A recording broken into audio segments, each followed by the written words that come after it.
Let's see. There we go. One. What's the deal? What's the deal? This chedda-chaz back in the building. Welcome to the No Pick Show. I got my partner with me, Just A. Davis from PELS in the Blender. You know what I'm saying? We do this collaboration. I think we really touching the people pause. Y'all been showing a lot of love, showing a lot of support. You're hearing a lot of great ideas here first. So it's much love to y'all. Please be sure to like, comment, subscribe, hit that bell notification. Consider becoming a member if you haven't already. A new membership episode dropped today. And you know, I'm a fan of Trey Murphy, man. I just hope Trey Murphy's around for the long haul. That's all I'll say. Be sure to check out the membership episode. Shout out to everybody in the building. El, how you doing, brother? I'm good, dog. I'm good. Kind of excited, bro. We getting past the initial shock of Jamal Mosley and shout out to Michael Morgan. Was good, everybody. Was good, everybody in the chat. Man, hit that like button as y'all start to come in too. Make sure I got the Kyrie. I know you watching. I be hooping in these bitches. Kai, I got the answers. Too. Yeah, look, he got buku colorways too. I'm like, look, Kai, you know what I'm saying? We showing love. We just need you to show a little bit of love and come on home to New Orleans, brother. Thanks, bro. Listen, Kai, the Kyrie. Well, first. The Jamal Mosley thing finally starting to smooth over. Earth ain't froze, you know what I mean? Hell ain't froze over and all of that. Like, I know we all wanted Rondo, but now that shock is out the way, people starting to do their research and, you know, feel more comfortable about like the hire and whatnot, which is good. You know what I mean? Like, it's good to kind of to have more people on board, which, you know what, like, I'm gonna ask you this real quick. Okay. If, I have a question for you, but go ahead. Yeah. So like with Queen and Fears getting, you know, Fears and Queen getting the all rookie team, which we knew they were gonna do. Rising Stars game, they both performed in that. People had a really good, they had a really good rookie season. Jamal Mosley. I'm so sorry, bro. Matter of fact, J-Dog, I'm gonna start your question. Well, I'm gonna just say it now. Shout out to everybody in the chat, man. We see all y'all. You say J-Dog. I know Louisiana Girl. She'll probably be in here at some point, but I know he apologized. Shout out to my dog, Louisiana Girl. He said J-Dog needs to apologize to Louisiana Girl. She said in the live while we were watching one of those West Coast games that Jason Kidd was getting fired and Kyrie would be on the trading block. I swore she was capping. Nah, look, I'm telling you, Louisiana Girl plugged in. Louisiana Girl don't do no capping. I'm telling you now. Shout out to Louisiana Girl. She'll definitely see that when she joins in, brother. But go ahead, L. I apologize, bro. Go ahead. Oh, no, you good. That was absolutely necessary. That goes to show you the quality of the people that be in those chats. Yeah, J Dog, you a real dude for that, J Dog. Because you could have just played that low. So, but no, just basically was saying, Joe Dumars was getting a lot of criticism coming out the gate. Right, for trading a pick, whatever. But both your rookies, people feeling good about the rookies. When they did the research about Mosley, people feeling better about Mosley. You know what I mean? Do you think, and it's just real quick, like overall people starting to feel a little bit better about Joe Dumars, or it's just still kind of like, fuck him? Because that's basically what the energy been. I'm gonna be real. I think a lot of people got egg on their face. And they trying to save face to a degree, truthfully, because what research you doing now that you couldn't have done throughout the process? Like for people who like generally say, well, this process took too long, right? The Portland Trail Blazers don't have a head coach right now. And not only do they not have a head coach, they just laid off 70%. 70 employees. They just laid off 70 employees. So they've done a bit of a house cleaning themselves on the business side. So what stopped you from doing the research? Like, you know what I'm saying? Because some people like, well, the season been over since November or what have you. So you had ample time to do research. Like, because myself being one of the people, we've been talking about Jamal Mosley since at least December. I'm sure J-Dog remember, because he one of the people that used to be in the lives we would do. We talk about Jamal Mosley as a potential candidate since December. You had ample time to do research on this man. I think some of it is to save face to a degree and just be like, oh, well, no, I feel better. It's like, all right, wait a minute.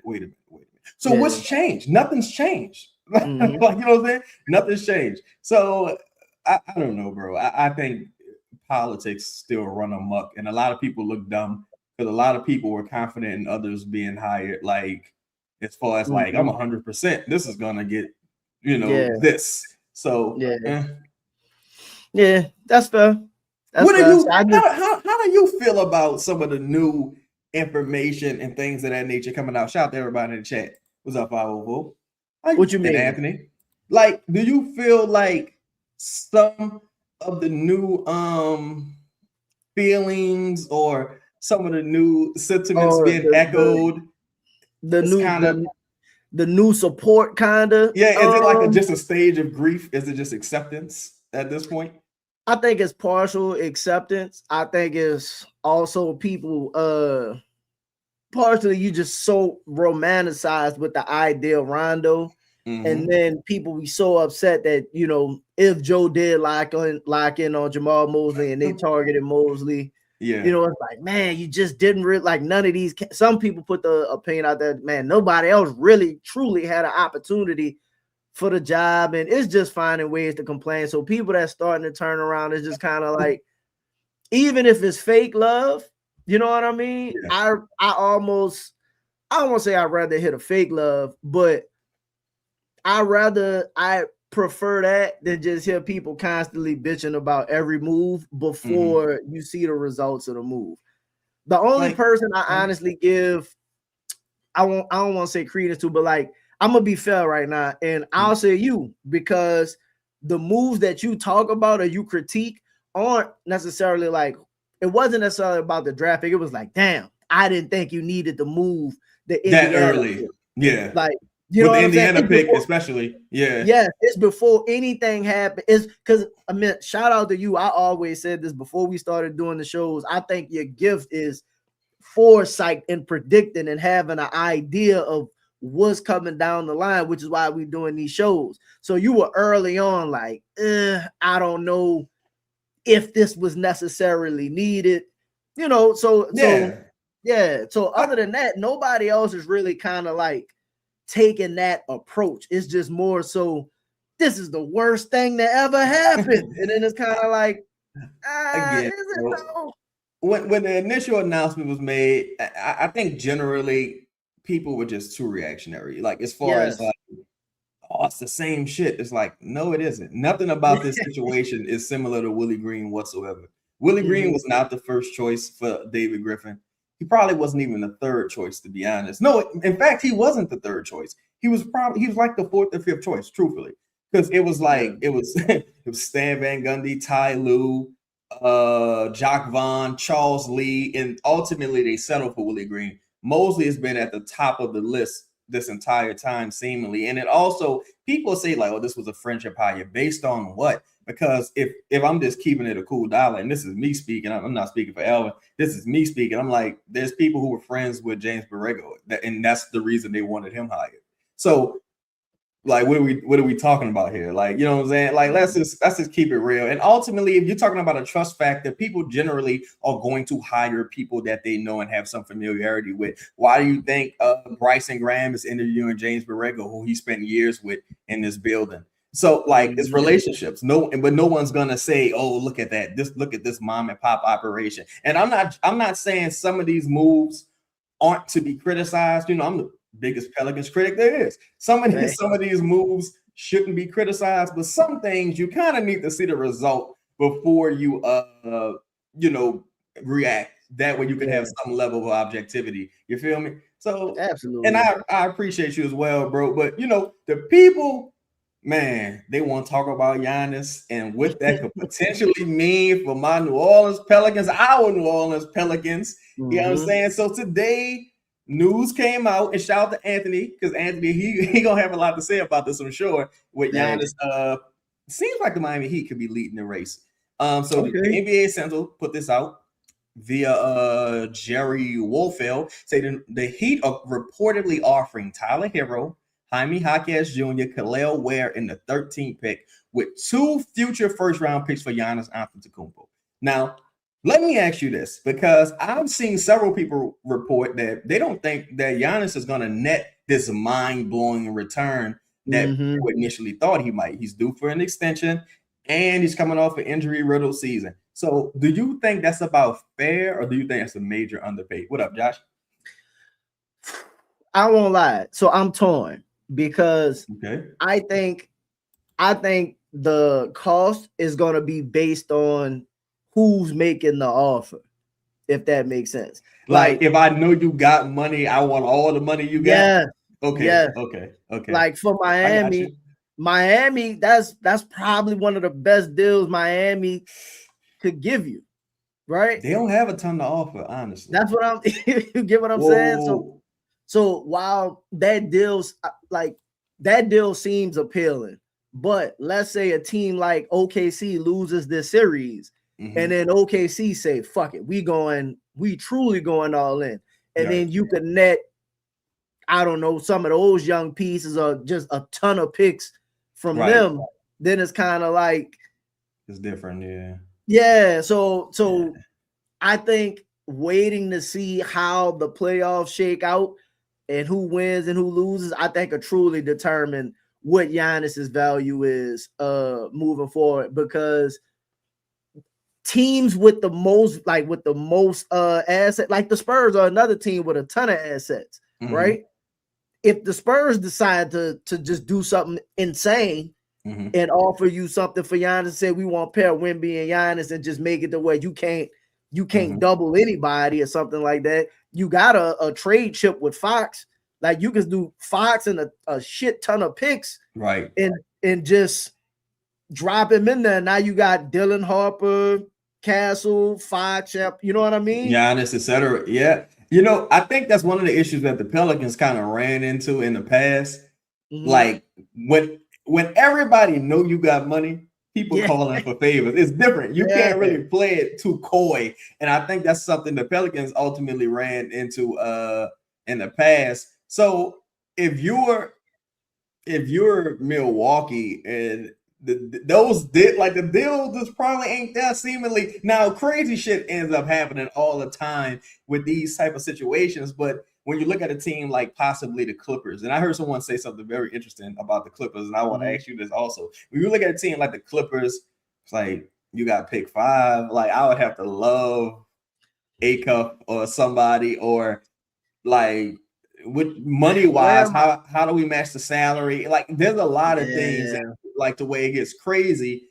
And one of the things I heard somebody say also regarding Giannis is, if I was a team like the Miami Heat, my interest would be more in Kawhi Leonard versus Giannis. Yes. You agree with that? No, because one, while Kawhi has battled injury to a degree, and Giannis is a great player, right? Like there's no denying that Giannis is great. Kawhi,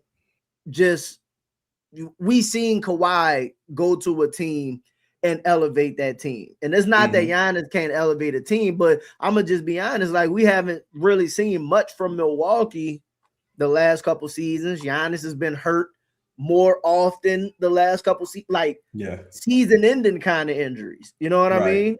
And again, you don't know if I don't even want to say that's got anything to do with him being able to be traded, because as soon as Dame got there, him and Dame both were like getting hurt.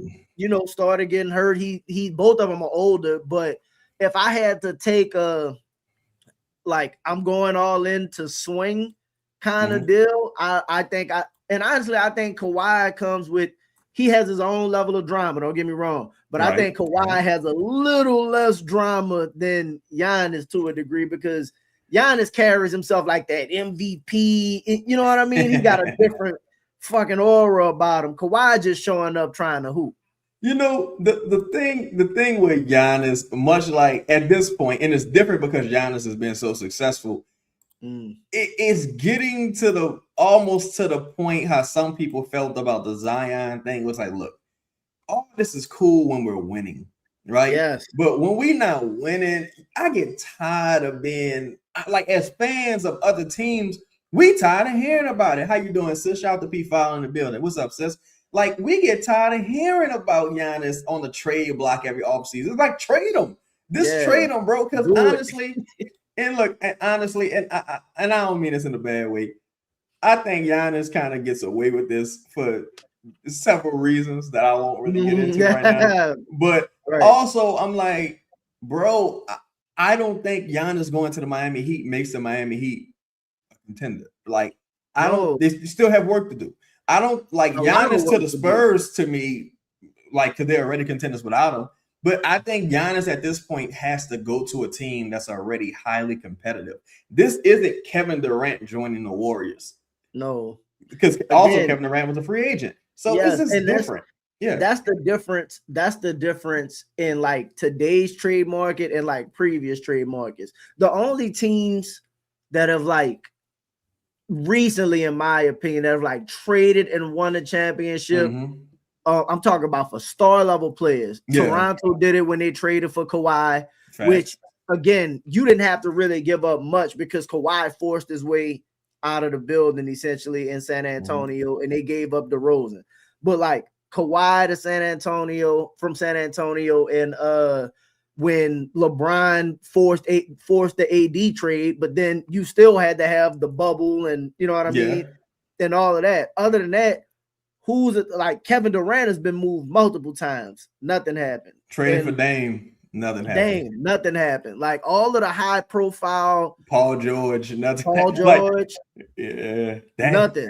Harden, nothing. Like right? when you start going down the list, like we'll see what happens right now with the Knicks who traded for Karl Anthony Towns. But again, that didn't even feel like he forced his way out type of situation. Yeah, it seemed like they just like saw an opportunity and went.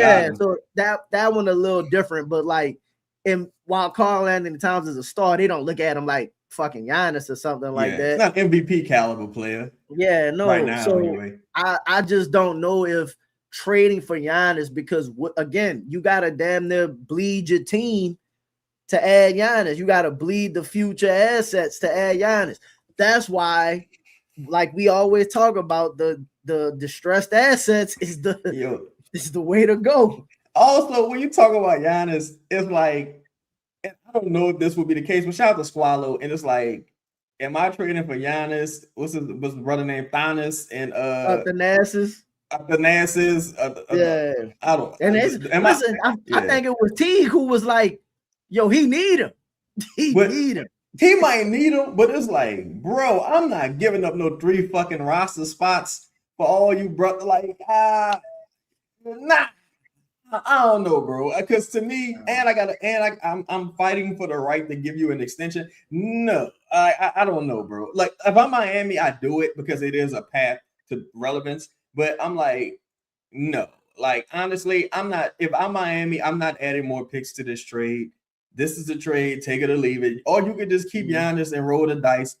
Ultimately, you can't keep spending future draft. You don't have a ton of future draft capital left.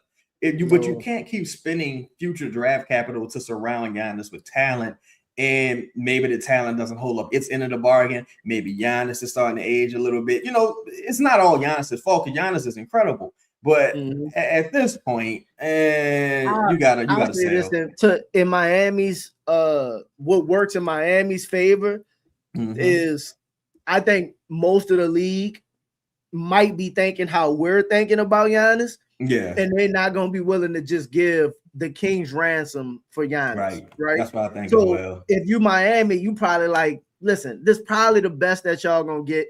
And to Miami's benefit, or why they do it, is if you do it, they have been known to kind of maximize, you know, cheaper role players, two-way players. You seen Gabe Vincent look spectacular for them, and then Caleb Martin look awesome for them, and then hadn't really. So they have a tendency to like maximize role players and stuff that you don't see do nothing else anywhere else in the league. So that might be the benefit to them. They just kind of like, look, we just get him in our building, we keep him, and bam, and we can figure the rest of the shit out. So if you were to call it today, what team do you think Giannis is heading to? Do you think he's going to Miami? Nope. You don't? Nope. You think it's going to be a left field team? Yeah, I'll say this. If Giannis don't come out and say, I want to go here, then I think it's going to be like a left field team. If I'm the Bucks, it's like, you didn't play so many games. Do I really give a fuck what you want? But then again, it's like you got to agree to sign the extension, so he could kind of bully his way in some ways. But he trying to play it. Well, trying to play both sides of the fence. He trying to still have that I'm liked approach, but still kind of wanting to control. He ain't figured it out like LeBron yet, how to just control his narrative. Or Kevin Durant just willing to come out and say, I ain't going here. I want to be here. Yeah. I think people finally getting tired of it. Yeah. Because no one was saying shit for a couple years. I do think people are finally like, all right, bro, look. But it has to do with not winning. If you were still winning, people would be like, fuck that. Keep him happy. He's the, but Giannis, he playing the game though. Whoa, shout out to my dog Chris Kine in the building. What's happening with your big dog? Good, bro. Chris got shout out to you, man, making the voiceover. You heard me? Oh, yeah, about time to do something right, man. Look, make sure y'all tap in with Chris on Twitter and Patient Bull. Chris is responsible for a lot of Pelicans media being pushed toward the forefront with what he did with Spaces. I see you got the People's Court photo up right there. Shout out to Chris and Judge Milan, man, doing this thing. So we got to talk about shout out to Anthony. Anthony with the comment about Giannis. Anthony, he's a Miami Heat fan. He said, Chaz, I don't want that snake anywhere near the locker room after the report. I saw what he did to Lillard when he first got there, and that he turned the locker room and fan base against him. Ooh, that's Giannis, a big statement. Giannis, they calling you a dirty, rotten dog. Giannis, I don't think he snaked Dame like that. I do think Giannis get away with a lot of shit though because he got that accent. I'm just keeping it real. If this was Anthony Edwards, he would be like, oh no, get out of here. You know what else it is? You get away with a lot when you great. It's greatness. It's the market you in. Again, shout out to Zion. Zion was in New York. People fuck over Zion in the media now on a national level is because of what they projected him to be coming into the league. If he was in a larger market, people would be more critical of him. Yeah, and he's an awesome player, but it's all about the deliverables. Now that Giannis ain't delivering necessarily as much as he used to in winning on a large scale, now you see the criticism starting to heighten. His ass cognizant of that too. He ain't trying to go to people putting that he want to go to. He don't want to go to New York. You go to Boston, but you expected to win, bro. You could say, okay. Tell you something. Giannis go to Boston and Boston don't win. Giannis gonna hit some slurs. He ain't heard since he left Greece. He gonna be like, what? Like, what? He gonna hear some slurs he ain't heard in quite some time. He gonna fuck is this guy, eh? It's gonna be okay. So we gotta talk about guy body, you know what I'm saying?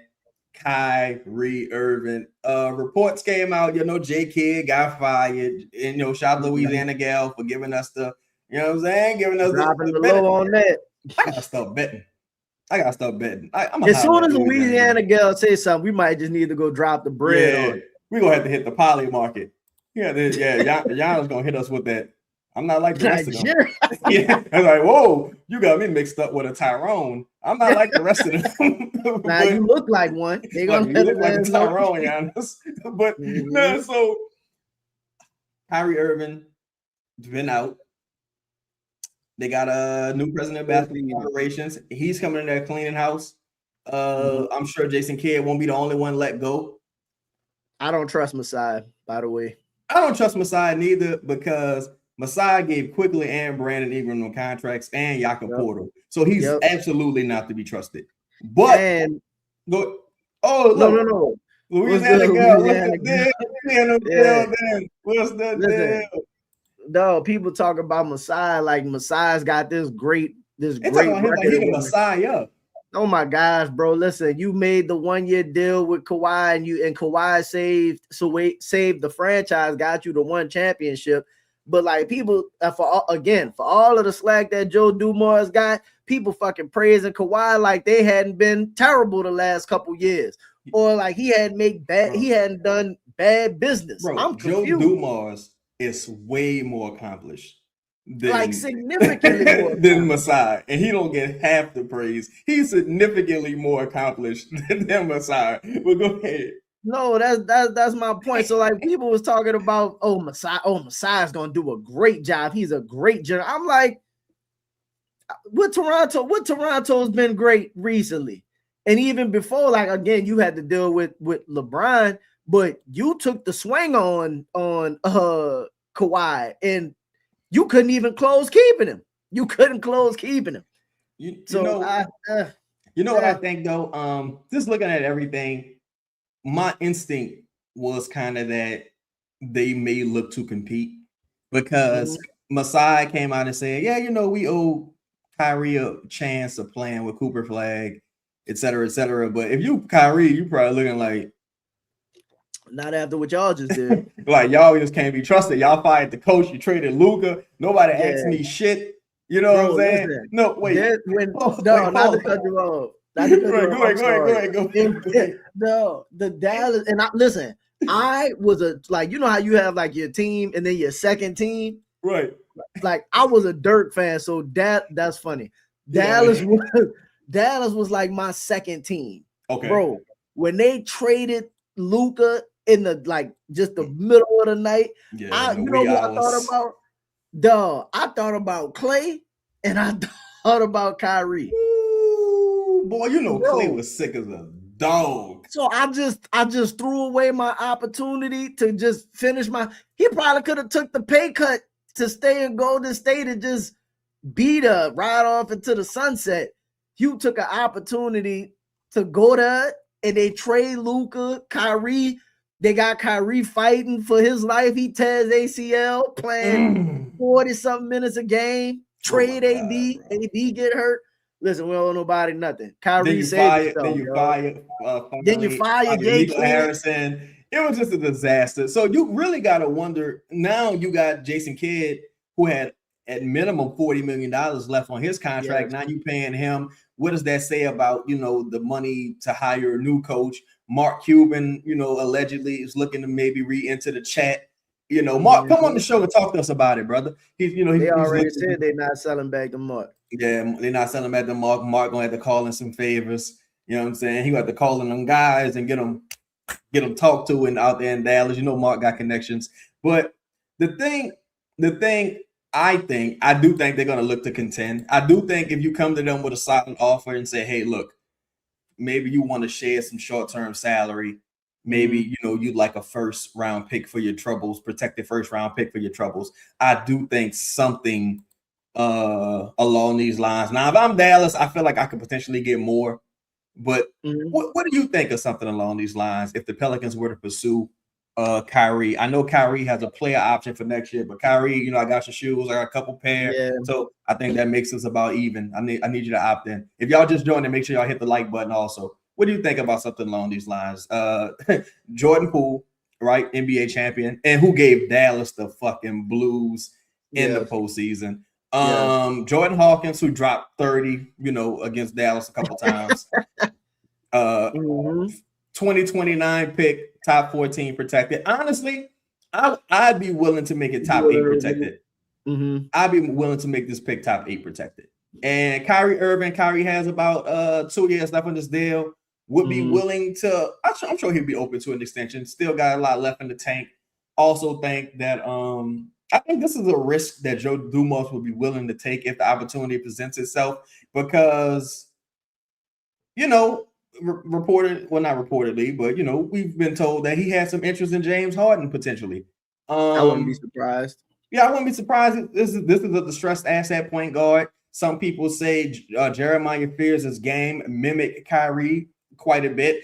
Not the shot making necessarily, but his ability to get downhill. And we'll talk about Jeremiah Fears and Derek Queen up later. But what do you think, just on the surface level, of something along these lines?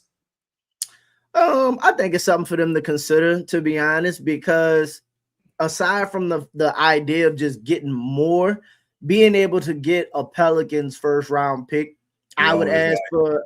Yeah, I'd be like, look, can we get it at least top 5 protect? Like if I'm them, top like lower the protections or something like that. But I don't think Masai's that like savvy as a fucking GM. You know what I mean? So I'd offer it. I'd offer it, to be honest. I don't know if it gets it done because I think you're gonna see contending teams also looking to make Houston, a move. for example. Yeah, Houston. You've been hearing the connections to Minnesota. I think Minnesota should be the favorite, in my opinion. Let me ask you this: if the Lakers, what do you think it is? Do you think the Lakers should consider a sign and trade swap Austin Reeves for Kyrie to repair with Luka and Brian? The Lakers should consider it. That was off the dome. That was really good. I think the Lakers should consider it. But then it's like, if I'm Dallas, it's like I would have to want to pay Austin Reeves like $40 million. You'd have a young player that you're pairing with. You'd have a young player for the future that you're pairing with Cooper. If you're that kind of help you compete. And I like Austin Reeves. My only thing is this, right? Because the reason why I think Dallas should be interested somewhat in the Pelicans first, aside from the fact that it's always going to be somewhat valuable, is the fact that they don't have a lot of future first. Like, most of their future firsts are gone. So they're going to need, some young talent, some affordability. They got PJ Washington under contract. You got Gafford under contract. You got to see what you're going to do with a Lively extension. So they don't have a ton of options for bringing in young talent. You still got Clay, one more year of Clay. So they don't got, a ton of options for bringing in young talent. So I think giving them another pick, maybe even a closer pick, would be interesting. You never know. Poole might turn back in the pool. Yeah, and then maybe you package him for a protected first or multiple seconds or what have you. And worst case scenario, his expiring salary. You maximize the expired. Now that there is probably the biggest benefit, them being able to maximize the Jordan Poole expiring or turn it into another player down the line or something like that could be of value again. And free agents will go to Dallas. So if you do it right, I don't know Dallas must have the craziest brothel that you ever fucking seen, boy. Dallas must have got a brothel the size of Neverland. Because the way people talk about Dallas, it's like a light in their eyes. Like the legend of Michael Irving is just looming over Dallas. You heard me? Boy, what kind of, I don't even want to go down that road. I don't know what's happening. Dallas is nice. Z love Dallas. I've been to Dallas. Dallas is a nice place. I've been to McKinney. I ain't never been to Dallas. Maybe I'm missing out. I don't know. But shout out to Dallas though. But so I ain't gonna lie. If I'm shout out to my dog Michael Morgan, the super chat. I see Joe making a trade for a center over guard. I do as well. I do think he would like to shore up at minimum the backup point guard position, just in case. Because again, for all of we all are fans of Jeremiah Fizz, but the sophomore slump is a thing. And just because he had a good year last year, don't necessarily mean he's ready to start. He could take a crazy second year leap, but in the event that he's not quite there yet, then you should have some insurance, in my opinion. Like vet point guard, Kyrie can pretty much checks all boxes, honestly. Yeah. If I'm Dallas, I think I can get a better deal somewhere else, though, honestly. Unless you want to say that pick is like, unless you good. If that's what you want to say, that pick is like maybe top 8 protected.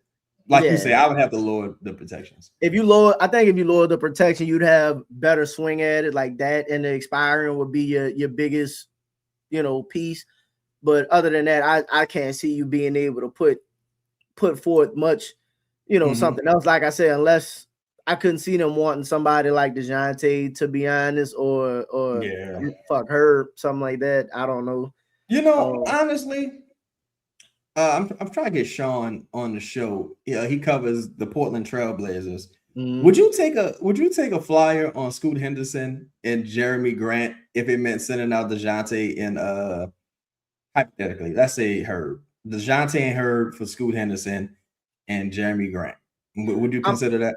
I'm gonna say no. Okay, because I think Scoot is young enough to get in Jeremiah's way. Yeah, like, that would be a real competition. Yeah, like with older guards is different. Like Kyrie, Ja, established stars. You know what I mean? It's different. Like absolutely. And I don't believe Jeremiah just gonna naturally defer to them either. Like, you know what I mean? Like he got the mindset, I'm coming in to start, I'm battling whoever. Scoop, like he's still trying to make his way. Like he's still trying to be a franchise guy. Like he was the number 3 overall pick not long ago. So as much as I wouldn't mind like Jeremy Grant, and I think Jeremy Grant absolutely could help this team in a lot of different ways, I just don't think you think it's a better deal out there, pretty much. Yeah, than like risking on Scoop, because I don't think he does enough to just make worth getting in the way. I don't qualify Scoop as a veteran point guard. Yeah, and I think that's why I'm kind of at. If I qualified him as a vet point guard, like he had maybe like 2 more years, I would be okay. Because I think that there's avenues where, because Scoop can shoot a little bit, so I think there's avenues to where him and Jeremiah can complement one another. But still, with Scoop's pedigree, where he was drafted, you got to give him every opportunity to fail. So I think next year, if they do keep Scoop, this probably would be his last year to like prove it, because he's gonna be finished soon as well. Yeah, I agree. I think Scoop. I think that look, man, Scoop got this year or 2 left with Dame and Drew over there, and if you don't figure out how to really crack that lineup at some point, then I think he's gonna be moved. Like you almost have to. You know, I'm gonna have to look. I see a couple people talk about Trey. I'm just gonna address the Trey thing now, because I did the membership episode. If you haven't seen it, check it out or consider becoming a member. Shout out to everybody in the building. Make sure y'all hit the like button. So Louisiana Gal said when Joe goes after Kyrie and they ask for Trey, I think she's kind of saying that, in jest, because of course you're gonna ask for Trey. Anybody you talk to, the first thing they're gonna ask for probably like, what's up with Trey Murphy? Oh, what's up with Herb Jones, depending on what your situation is. So P. Fowler say, bro, what does Louisiana Gal have info about Trey with the side-eye shade talk? He wants to win, but like so many others, he also wants to be a part. He also was a part of the team that was soft, the time that was soft in the end lost. Just curious. Oh, no, it wasn't necessarily shade. Says it was more so. Look, I agree with Louisiana Gal. I think Trey and her both would be open to move into another team. That don't necessarily mean that they would say it. Like, I don't, based on what I'm told, Trey's not the type to come out and openly request a trade. But he's probably like, if it happens, cool. Yeah. This is something I've heard for like a couple years now. Yeah. Talking to a couple people close to the situation. Something I heard for a couple years now, because no one wants to lose ultimately. I think last year, some of the things you saw with Herb and the Lakers and all that shit, I don't think that was coincidence, to be honest. I think Herb missing all them games, coming back from the Lakers, then retwisting his ankle and missing more games. I don't think that's coincidence. I do think Herb would like to be in Los Angeles, preferably, because shit, who wouldn't want to be, right? I do think, again, if things don't work out, I do think Trey is gone. Or if they get a mind-blowing offer, I think Trey is gone. But the last thing I'll say about Trey before pivoting is I was, I don't say I was told, because that sound like I was told. Yeah. I'm gonna just say I don't think the offers were strong for anybody, for any of those guys this past offseason. People still trying to figure out how to navigate the CBA. I don't think Trey got a bang offer, or Herb got a crazy offer, or Zion got a great offer, because honestly, they probably be gone. To be honest, because if someone was gonna pay the farm, shout out to Louisiana Gap, say the most they got offered for Trey was 2 protected picks at the deadline. If someone gives them a better offer, I think they move them. And I think especially with how the playoffs played out, that helps the guys like Trey's value in both directions. If you're the Pelicans and you seeing what happened, even with OKC, you're seeing what's happening with the Cavs, you're seeing what happened with the Pistons. You're kind of like, oh, I might want to keep this guy, or it's gonna cost you about 9. It's gonna cost you about 4 picks. Yeah, like, you know what I'm saying. So you know what I'm saying. Yep. we could pivot a bit. Yo, let me speak to the trade thing real quick if you don't mind. Go ahead.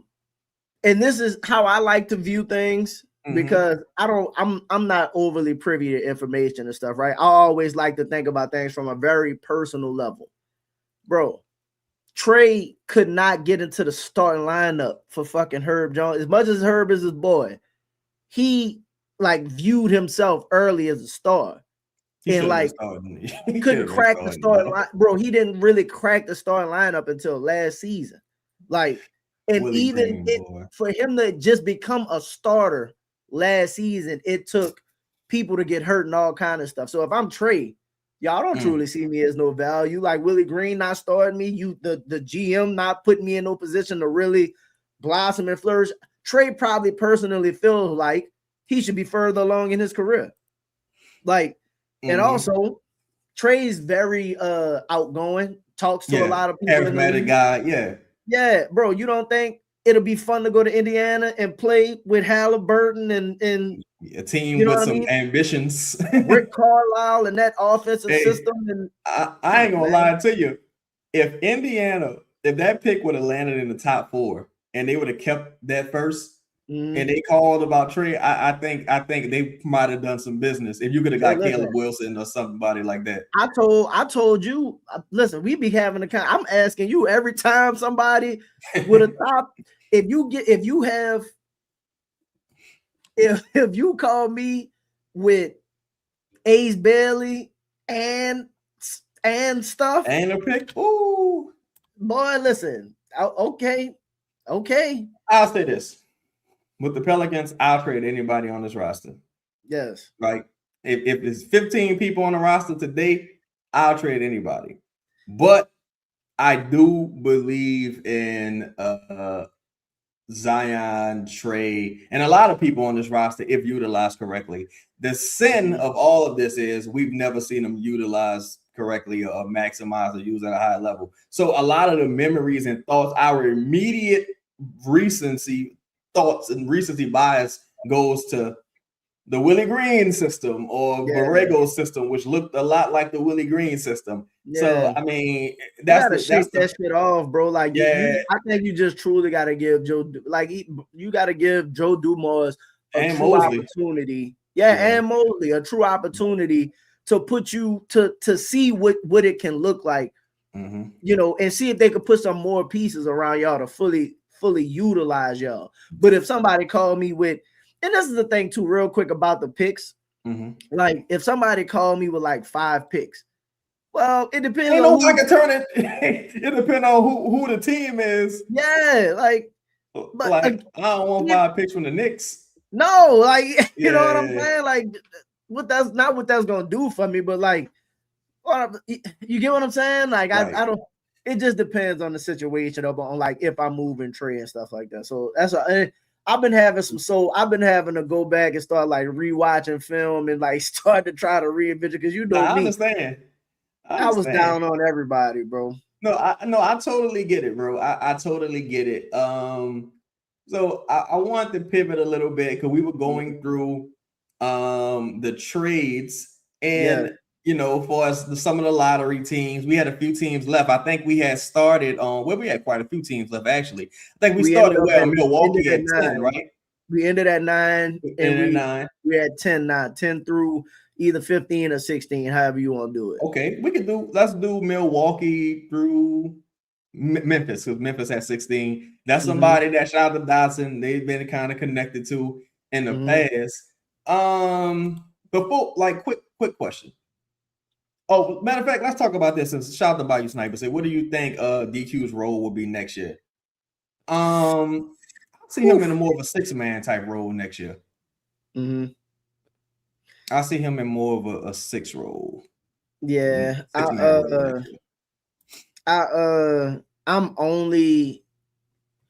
think they're gonna do. I think they're gonna start this team in hopes that Fears and Queen can play themselves into the starting lineup, and they'll be willing to make adjustments for them if they can play well enough to prove that, hey, they deserve to be starting. Because I think anybody playing ahead of them realistically could be flexible because assuming no roster moves right now, right? Let's just say this team is. That's tough to assume. I get you. Well, I'm just saying. Let's just say this is the team moving forward, right? Like who's starting above Queen? Fucking Herb, Sadiq Bey. You know what I mean? Like it probably would have to be Sadiq. Yeah, and if Queen looks like what he's supposed to, and I think Jamal Mosley is gonna want to play with multiple bigs on the court. I can see a world where he decides to bring the offensive punch off the bench and try out Derek Queen and Missy or something like that. Like I could see a scenario where if Queen takes a step, he works his way into the starting lineup. Similar with if Fears continues on the path that he was on, I think it'll be a little harder to move DeJounte out of the lineup. I don't think it would be. Well, I just think like if Fears takes a step in what DeJounte looks like, I think they'll be more so willing to move DeJounte than put him on the bench, if that makes sense. Yeah, I think Vegas moved to the bench. I think DeJounte's moved off the team. I think DeJounte would be too much of a problem in the organization and locker room if you move him to the bench. But like, you know what's funny? I saw a few people say this. They was like, I think Mosley's gonna love Herb and is gonna love DeJounte. And I was like, what you basing that on? It was like Herb, I guess we're talking about like Suggs and guys like defensive guys. I'm like, neither one of them are at that level right now. Like Herb is not all defense. Herb, I don't think he'll be on the list when the list comes out. Maybe, hopefully, it'll be great. Not at all. Not at all. Yeah, at and all. DeJounte is like if you're Mosley, I just came from two injury riddled guys in Paolo and Franz the last couple of years, and not having a reliable point guard. Yeah, like the word. Good. No, I think once Fizz cracks the starting lineup, he never losing that spot again. If he got into the starting lineup too soon. Like he got into the starting lineup too soon last season. Like they tried to jump the gun. See this next time around when he cracked that motherfucking starting lineup, that's a wrap. Like that spot is gonna be like Trey or Z or one of them. He's not coming out of it. To me, the next time Fears starts and he's like starting for a real reason, not like just somebody got hurt ankle. If he like, you earned you one spot. Now that's the start of the Fears era, in my opinion. You know what I'm saying? 1,000%. So, do you put? I don't really put much stock into all rookie teams. Do you put any stock into that?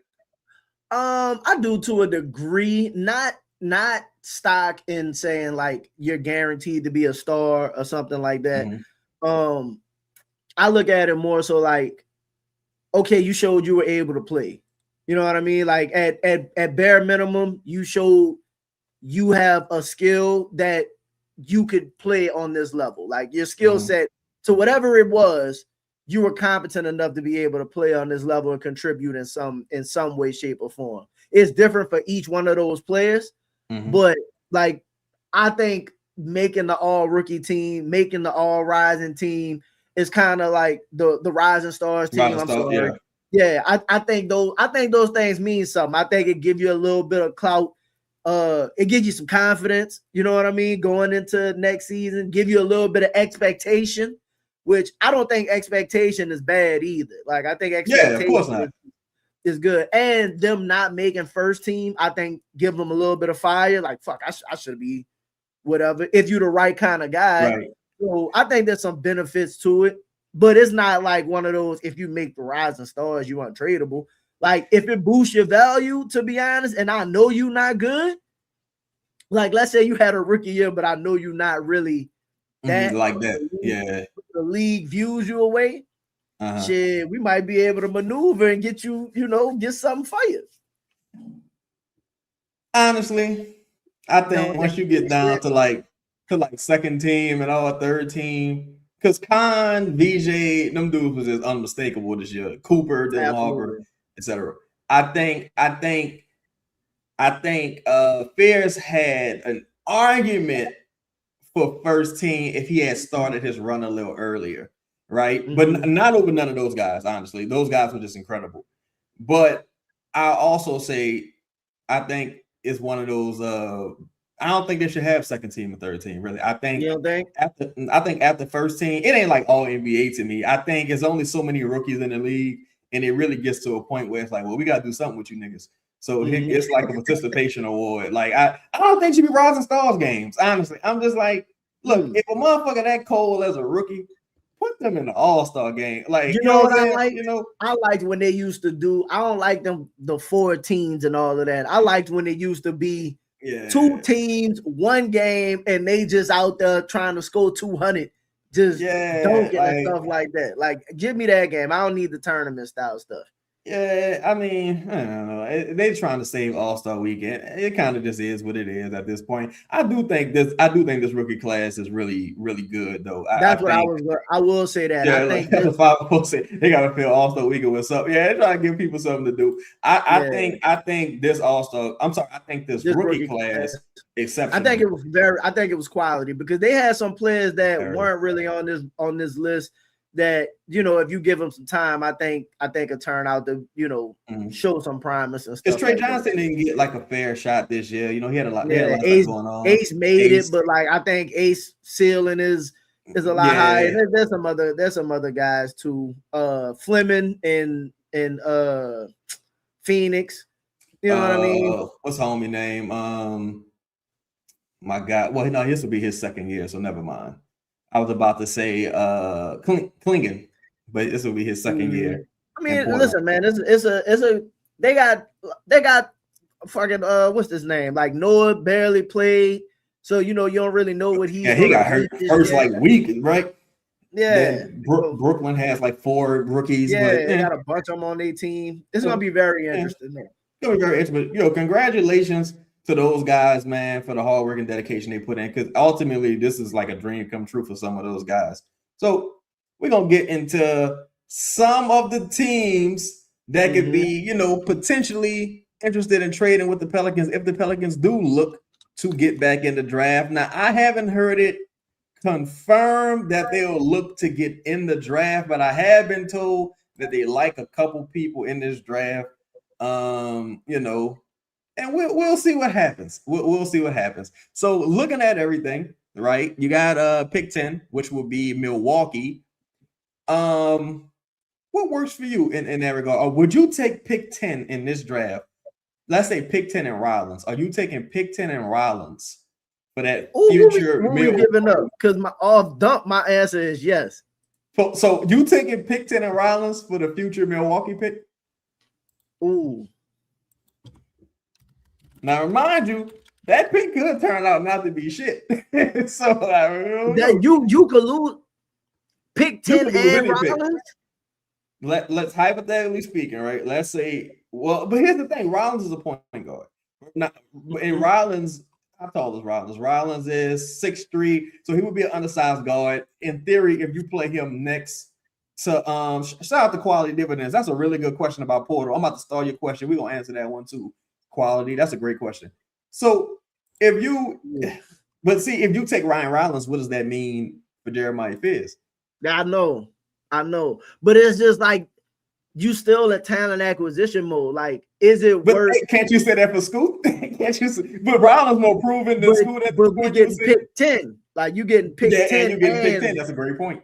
Yeah. So like, I don't think taking Jeremy Grant and Scoot helps in the sense of like, listen, we need if you take Rollins in 10, but I just don't know if I'd be willing to. I don't know if that's enough necessarily to move the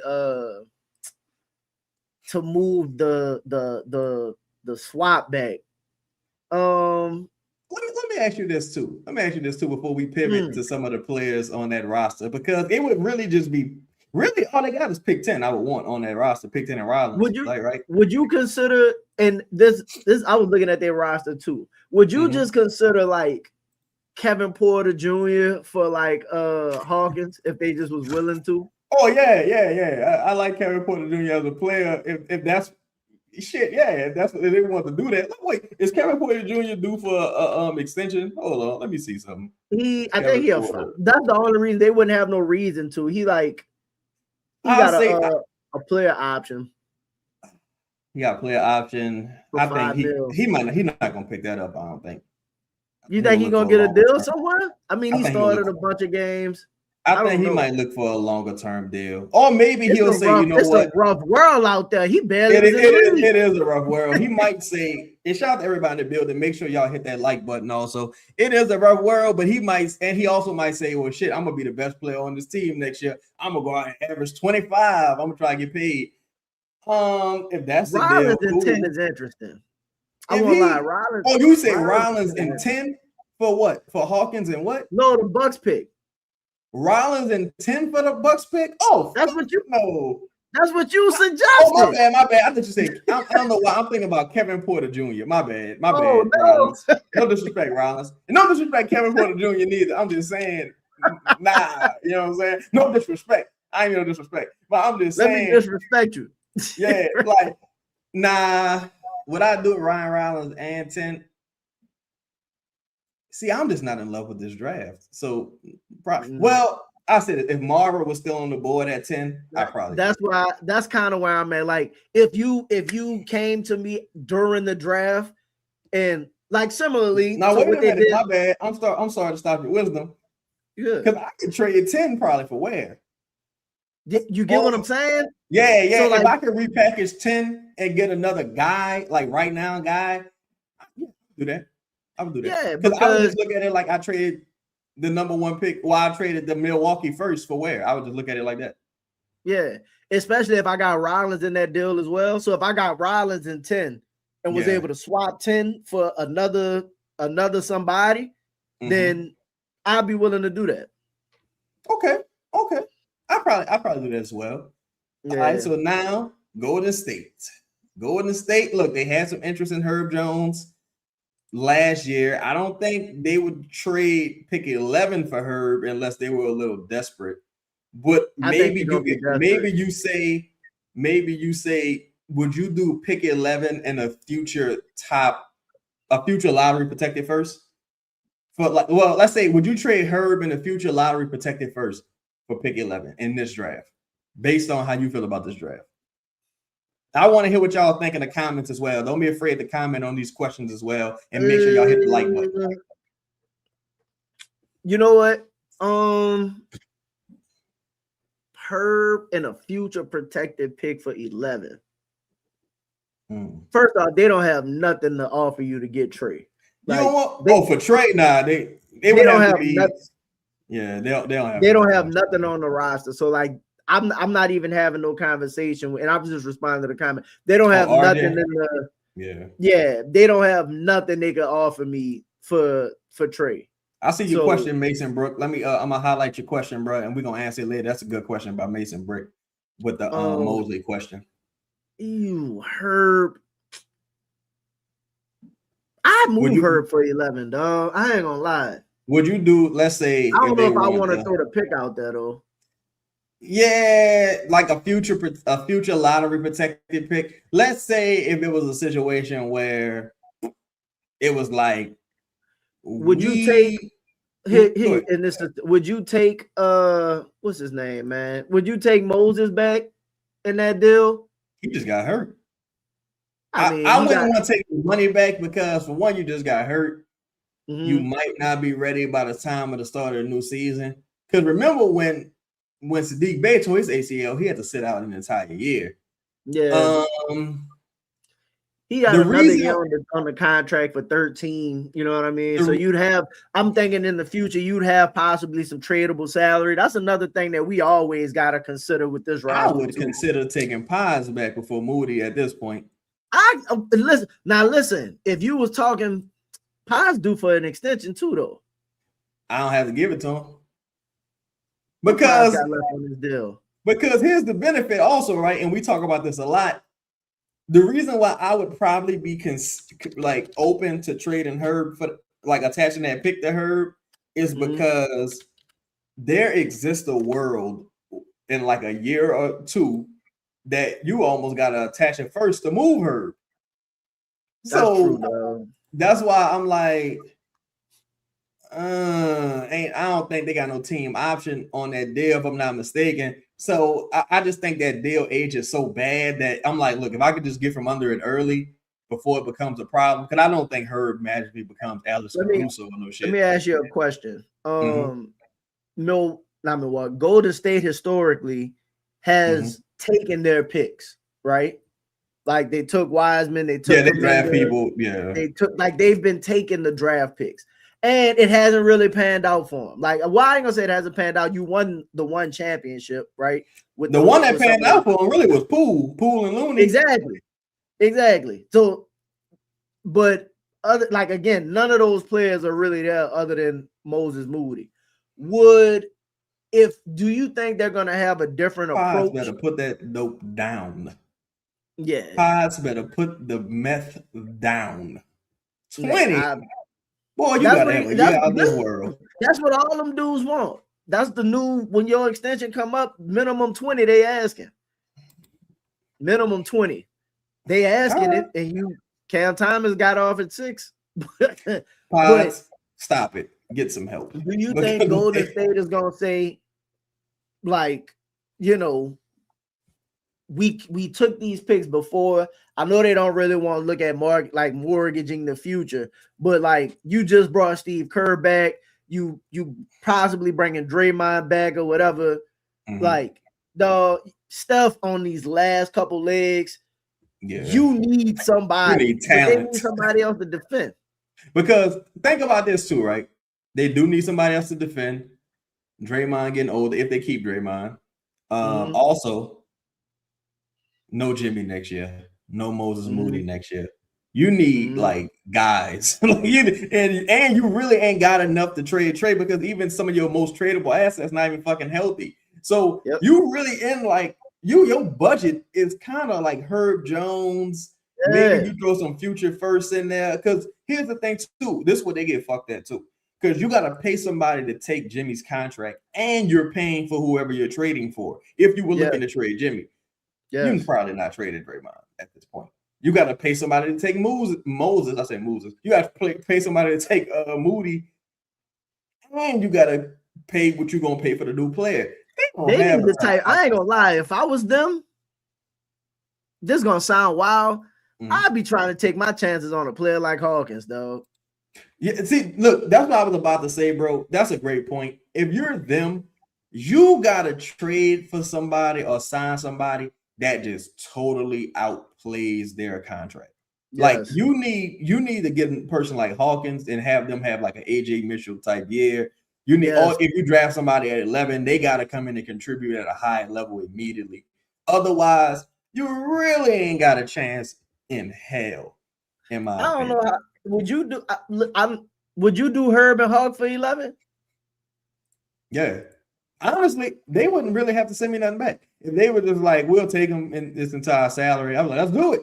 But nah, that's kind of what my thought was. I would need pick 11. If they would do Herb and Hawkins for Moody in 11, I would do it. That's kind of what my thought was. That's kind of where I'm at. Be honest, because that's what Golden State realistically. That's the best we could do for you. Yeah, and Golden State ain't got a lot of bullets in the gun.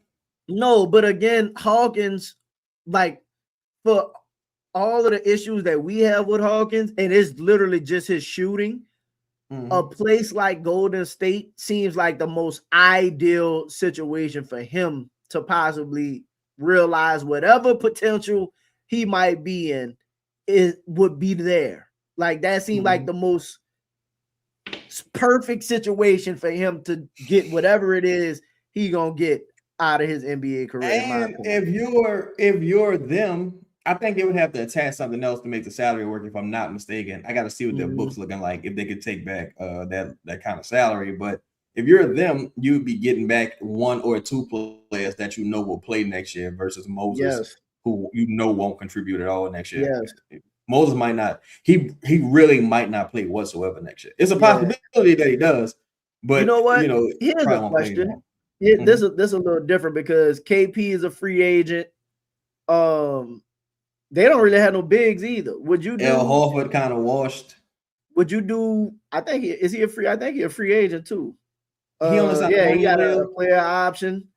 Oh, he probably picking that up. He ain't getting that money nowhere else. I don't know, Boston fuck around, make that call, but God, but Boston. would you do Eves for 11? Yeah, I would. I think that's I something would do it. Wait, just by itself? Just straight up, I guess, for right now. Yeah, I probably would. You see, and it depends on how my board felt. Like, if I traded Eve for 11, my center has to be on the board. Right? Mm-hmm. And I gotta pick 10 gotta be in, my center on the board, and I'm starting whoever I'm drafting properly. Because I have Eve penciled in as my starter next year at center. Mm-hmm. So I do too. I don't want to be in a situation where I'm like, fuck, I don't have a center whatsoever, or anyone. Yeah, or I gotta immediately turn and flip that to where something like that. You know what I mean? Like, yeah, and then it's like, is 11 enough for where? Like, you know what I'm saying? You get to that point. If Mara's on the board, I probably would do it, but Mara would have to be on the board. Okay, so that's fair. I look at some mocks, man. Some mocks got them going up, some got them falling. It's interesting. Would you do it? Yeah. Okay. Yeah, I'm looking at a mock draft right now that who put this out? CBS put out. They got Mara mocked at 11. So if he's there at 11, I would just look at that deal is. But if that's, I think Eves fit more with Golden State, like their style of play anyway. Mm-hmm. You know what I mean? Run, athletic, jump, block shot, shit like that. So I would do it if the, again, like you say, if the center is there. Yeah, okay. Yep. Shout out to everybody in the building. Make sure y'all hit that like button. So next, OKC.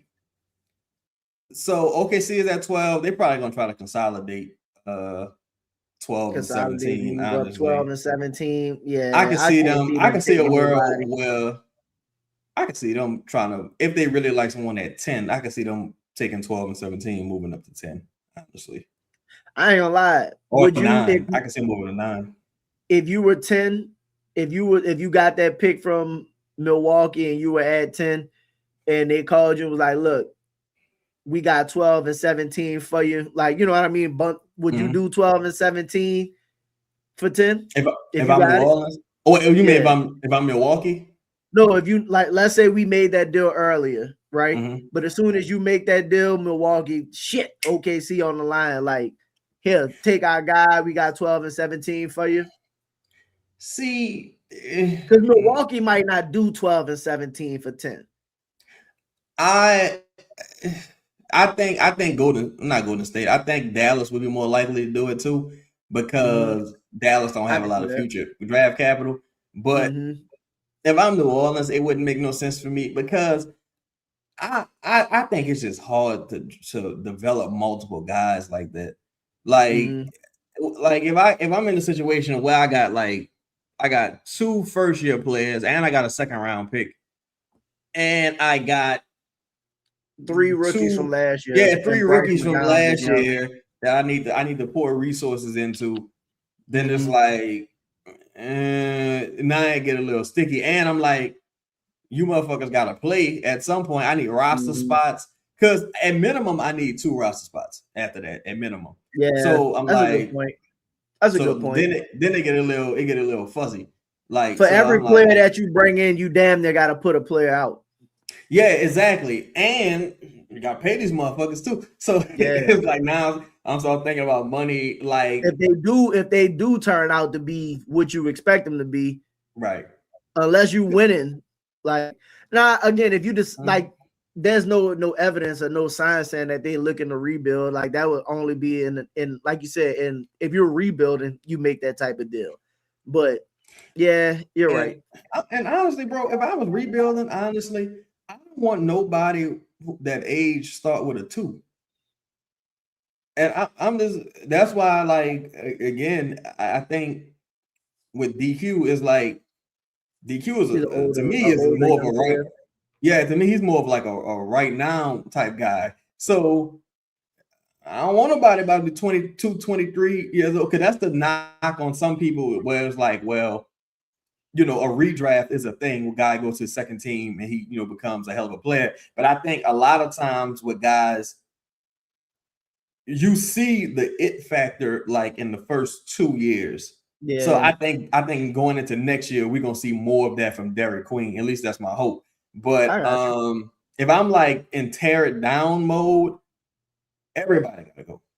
Like at that point, if you're not like 19, 18, 19, about to turn 20, like you gotta go, because shit about to get real. And I don't want nobody close to 25. I need you to be 22 on your second deal. Yeah, exactly. Like I need you to. You can't drink at all. Like like fuck that. Like we started from scratch around this. Yeah, so, I'm with you, especially how I need a whole bunch of first time freshmen. You hear me? Like I got you. So you got Miami, and well, we didn't really talk about 12. I don't think they would have any interest in Herb Jones, honestly. I know they kind of sniffed around. They not listen, bro. They not playing Dort. Like they're not playing Dort, who's a better defender at this stage, and a better offensive player than Herb. They're not really playing the other Jalen Williams that much. No, he played for like 10 minutes, maybe.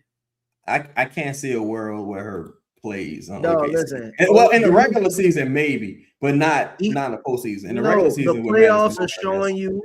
The playoffs are showing you the higher level up you go. Yeah, these people that cannot score or are not threats offensively, right? You don't the flow, though. Like you not. Yeah, like look, we spoke about Caruso the other day, right? And it was like, and look, we was talking about it. And I was like, well, I mean, he don't necessarily got to score 30, but he gonna always be a factor. And this nigga dropped like 8. He averaging 26 points in 2 games, which is like, all right. I mean, that ain't amazing, but it's something, right? It's not. You can't. He ignore a 6 man, bro. Yeah, he's like the 6th man right now until like Mitchell. I'm sure he'll figure it out. But once he find his groove, they'll really be cooking with gas, right? But you can't be a motherfucker that I'm just turning my back on and ignoring. It just ain't gonna happen. And I think that's kind of where we at with Herb at this juncture. Maybe even if here's the thing. Here's the sad part. Even if he goes back to shooting 40% from 3, it was people people still not gonna really go out there and guard him. People gonna live like with Caruso. You're gonna live with Caruso beating you from beyond the arc. Caruso gotta go 8 for 14 from 3. He gotta go 8 for 14 from 3. He gotta play great defense. He gotta get to the rim, gotta get to the free throw line, hit floaters over Wemby. He gotta do a lot of shit, dive on the floor. He gotta look like Prometheus. He gotta do a lot of shit. Whereas with Herb, it's only a few things. Bro, listen, if Caruso if Caruso get 34, like I could live with that. You know what? Caruso, I wouldn't sleep well, but I would be like, I was just supposed to lose this game. I'm saying Caruso having to score, like if Herb scored 34 or Dort scored 34, like OKC don't even believe that they're capable of doing that because they're not playing. Like they're not even on the court. So that goes to because again, man, I was like, man, maybe they'll take Herb. Like, bro, like they not Herb Jones not playing over again, their version of Herb Jones. Yeah. Like their version of Herb Jones is not playing. Like, so why would they move a resource like 12 or 17 for Herb Jones? And he about to make 20 million. Yeah, I think I don't know. I hope the writing's on the wall. I don't want to see them in a situation where this contract becomes almost immovable. So I don't think we got nothing on the roster to offer them for 12. Nothing that I would want to give up. That's what I mean. Yeah. Nothing that like that we would be happy to move. You know quality, what I mean? I don't think this is actually a trade we talked about before. Quality dividends. We talked about Herb and Hawk for Cam in 26. It's actually something we've spoken about. I think that's pretty much done deal. I hope so because I think Cam. Go ahead. There's a couple moves this I think are done deals. I think I think we're gonna see Marvin Bagley join the team, and I think Herb to Denver might damn near be done for camp because they got to figure out another guy. Another guy I was looking at the other day, man. The Washington connection. I can't remember who it was. Damn, the Washington connection was there though. Shit. I got to go back in the files and see. I do think Bagley and Fontecchio could realistically be Pelicans next year and round out like the second unit. So yeah, so 13 VL. We talking about VL 13. What like Miami only coming to you with 13 for the Bucks pick, and they gonna have something else in hand. I think we both agree. Because I ain't gonna lie, I'm going back and forth on this. Would you trade would you trade the Milwaukee pick for 13 and where? For 13 and where? Yeah. Yes. Would it matter who's on the board at 13? Not really. Because I think I have enough.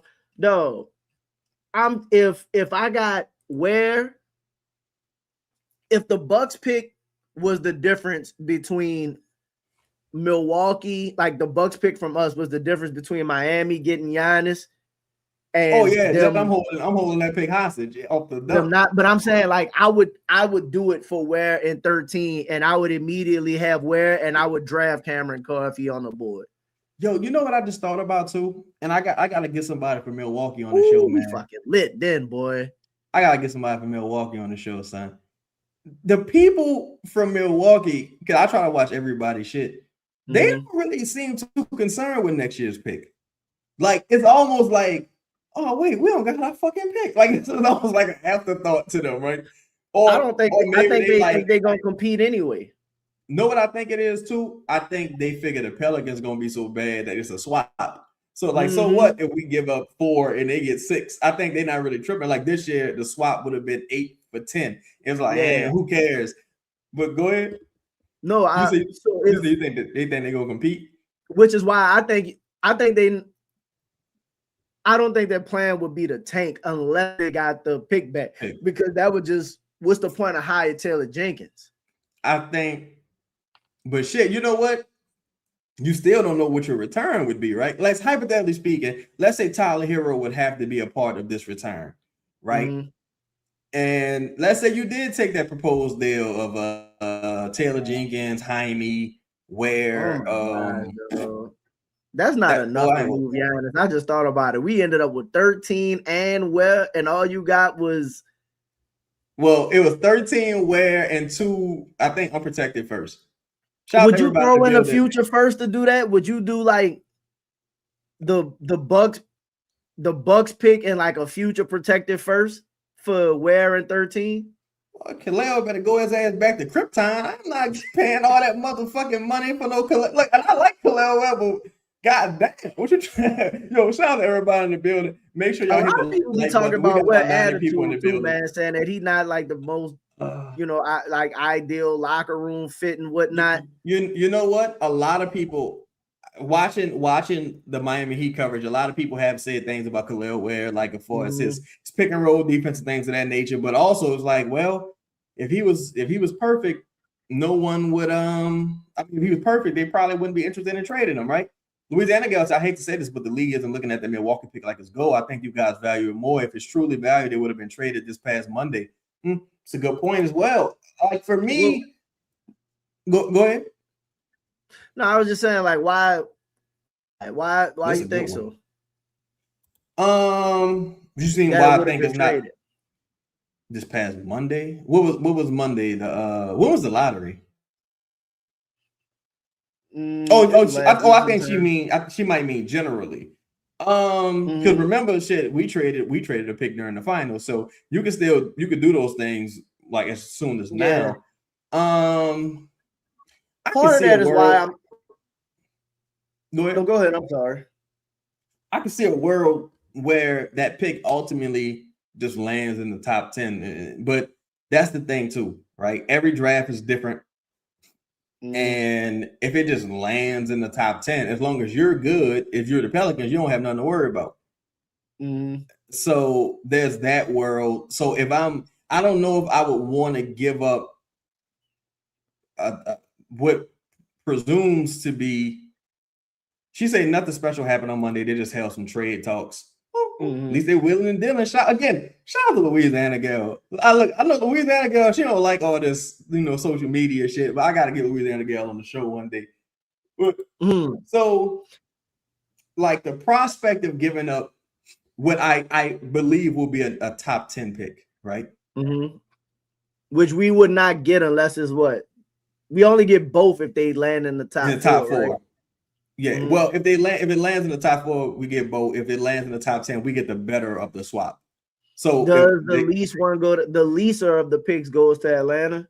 Yeah, that's the pick goes to Atlanta. So that's another thing for Milwaukee too. Is like you don't really get either of the picks.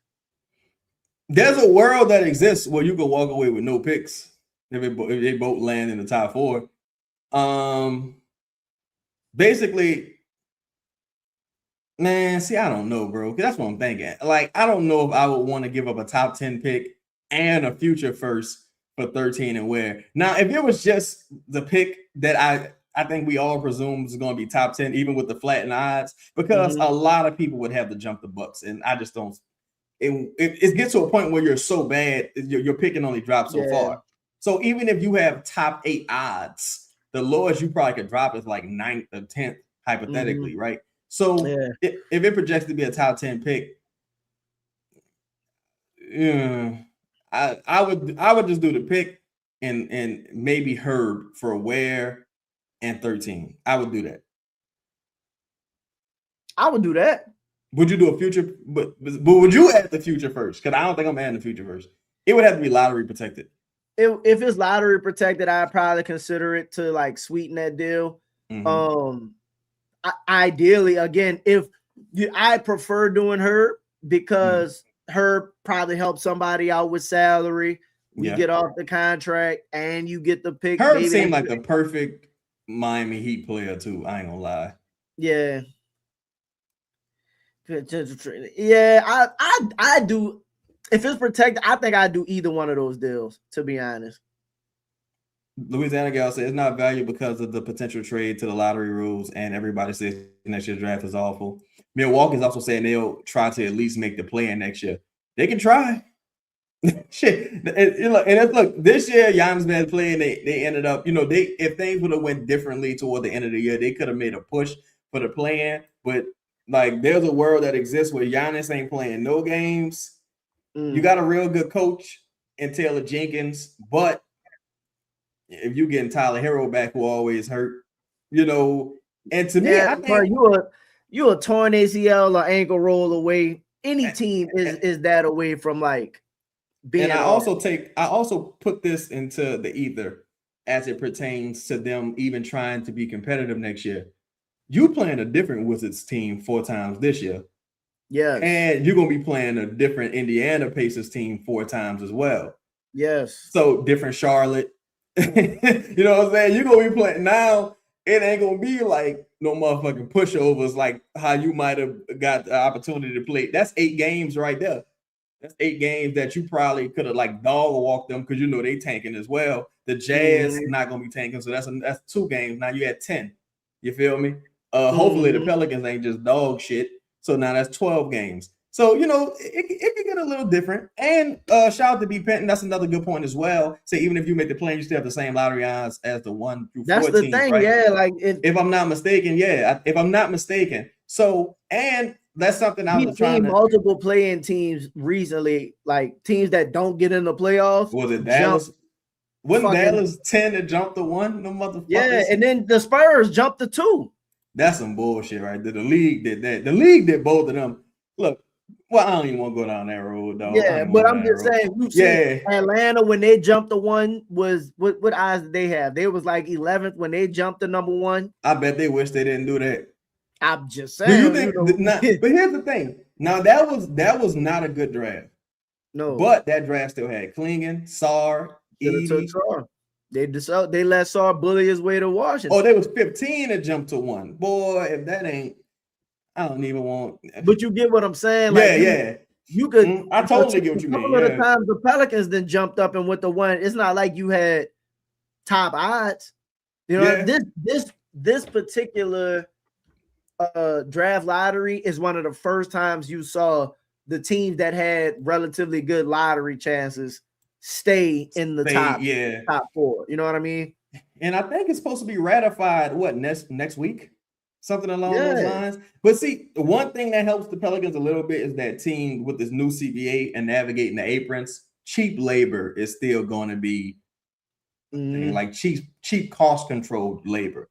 You know what else I think too, as a more so as like a team building thought to a degree. It's like why I understand the value of the picks and assets and stuff like that. If I see a guy, especially in this particular case, where like let's say they were willing to give you Ware in 13 for Herb and the Bucks pick, even if they value that pick and it might be a top whatever pick. Do I believe that Kel'el Ware is going to be better than anybody in that particular draft? You know, and that's a question I had posed to people on Twitter before. Like, if Kel'el Ware was in that draft, would he be a top 5 player? It's the same thing with DQ this year.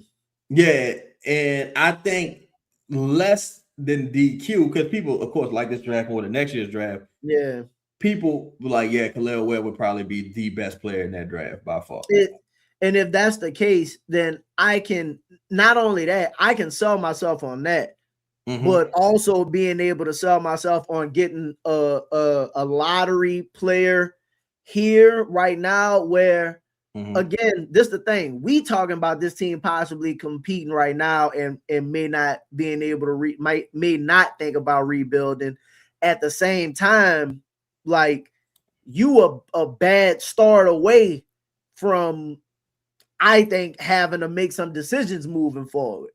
You know what I mean? Yeah, absolutely. You a bad start away. Like, honestly, if you traded for Kel'el Ware and shit just went awry, I think now you got Fair. I mean, now you got Ware, Fears, and Ware. I'm sorry, you got Ware, Fears, and DQ, and everybody else probably just gone. And now and especially if you got 13. So let's say you get Ware in 13. You got. And if it's me and Cameron Carter, I'm taking a win. Cameron Carter, dude that scored 30 or whatever. I gotta look at Cameron Carter. I like Cameron Carter's measurables. He was a good shooter. He's not like more of an ISO, but he's like an off ball. Kind of got like kind of in the mold of Trey. Yeah, good size, huh? Oh, I think kind of like in the mold of Trey.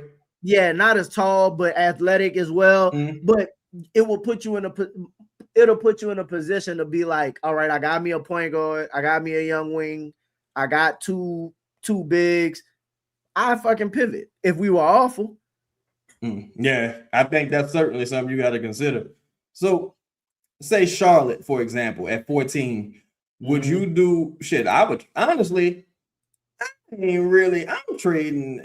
Well, I don't see. I hate saying this because it sounds like you're singling out Herb, which I'm totally not. But I think Herb is the guy I would be most willing to trade to get into like the late the earlier first round.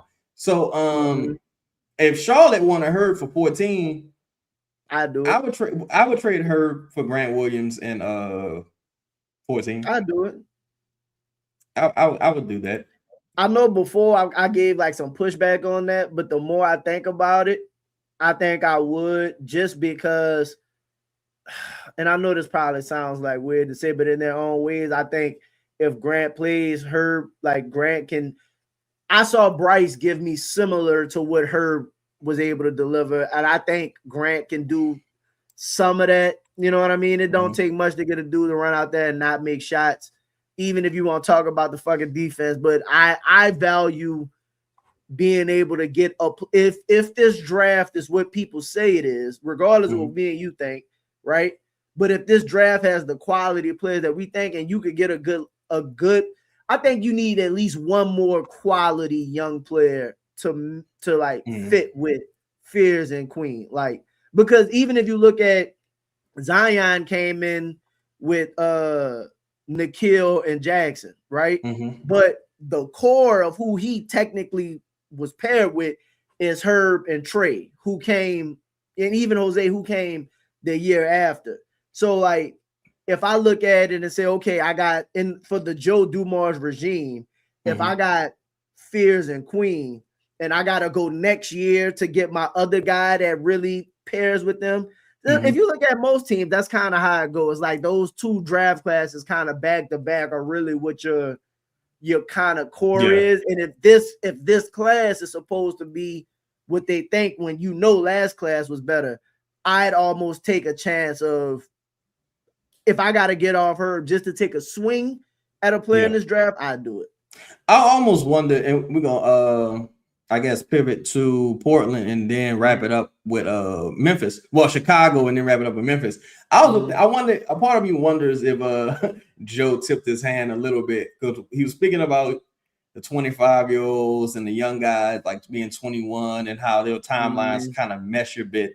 And then he spoke about DeJounte being 29. 29. He said the oldest is 29. Yeah, Herb was like 29, something along those lines. So it's like those guys are, a little. That's not significantly older, but those guys are older than the age trajectory of the other guys. So, but we'll see.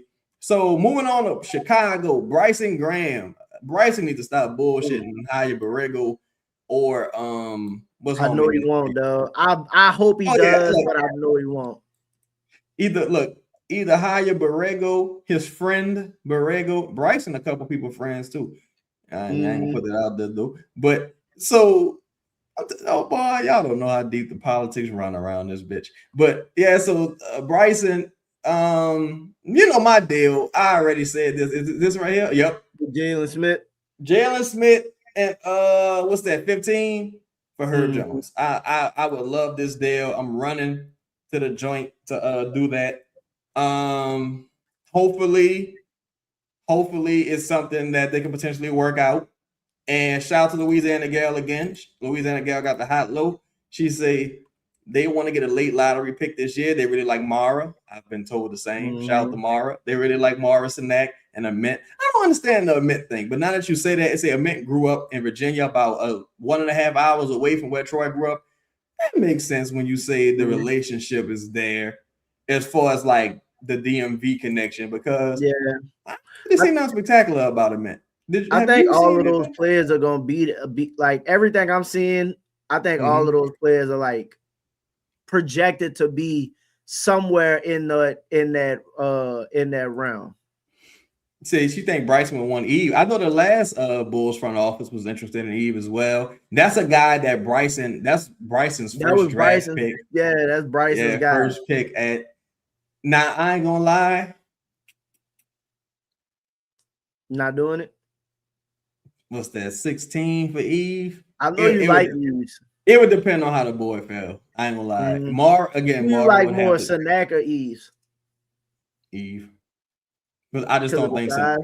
Yeah, I don't think Sinek. Well, I'll say for what the Pelicans need. Like, to me, Sinek, I can see a world where he's like Mobley. A lesser version of Mobley. I'm about to say. Let me clarify. I meant Mobley from the standpoint of like, I need you to be a center, but you're a power forward. Like, you know what I'm saying? And if I got Queen, I already got a power forward. I know people talk about position in this basketball, but do you view Eves as a starting center on a good team? It depends on the other pieces, I think. Because like Eve going into year 3, I think the jury's out, right? Because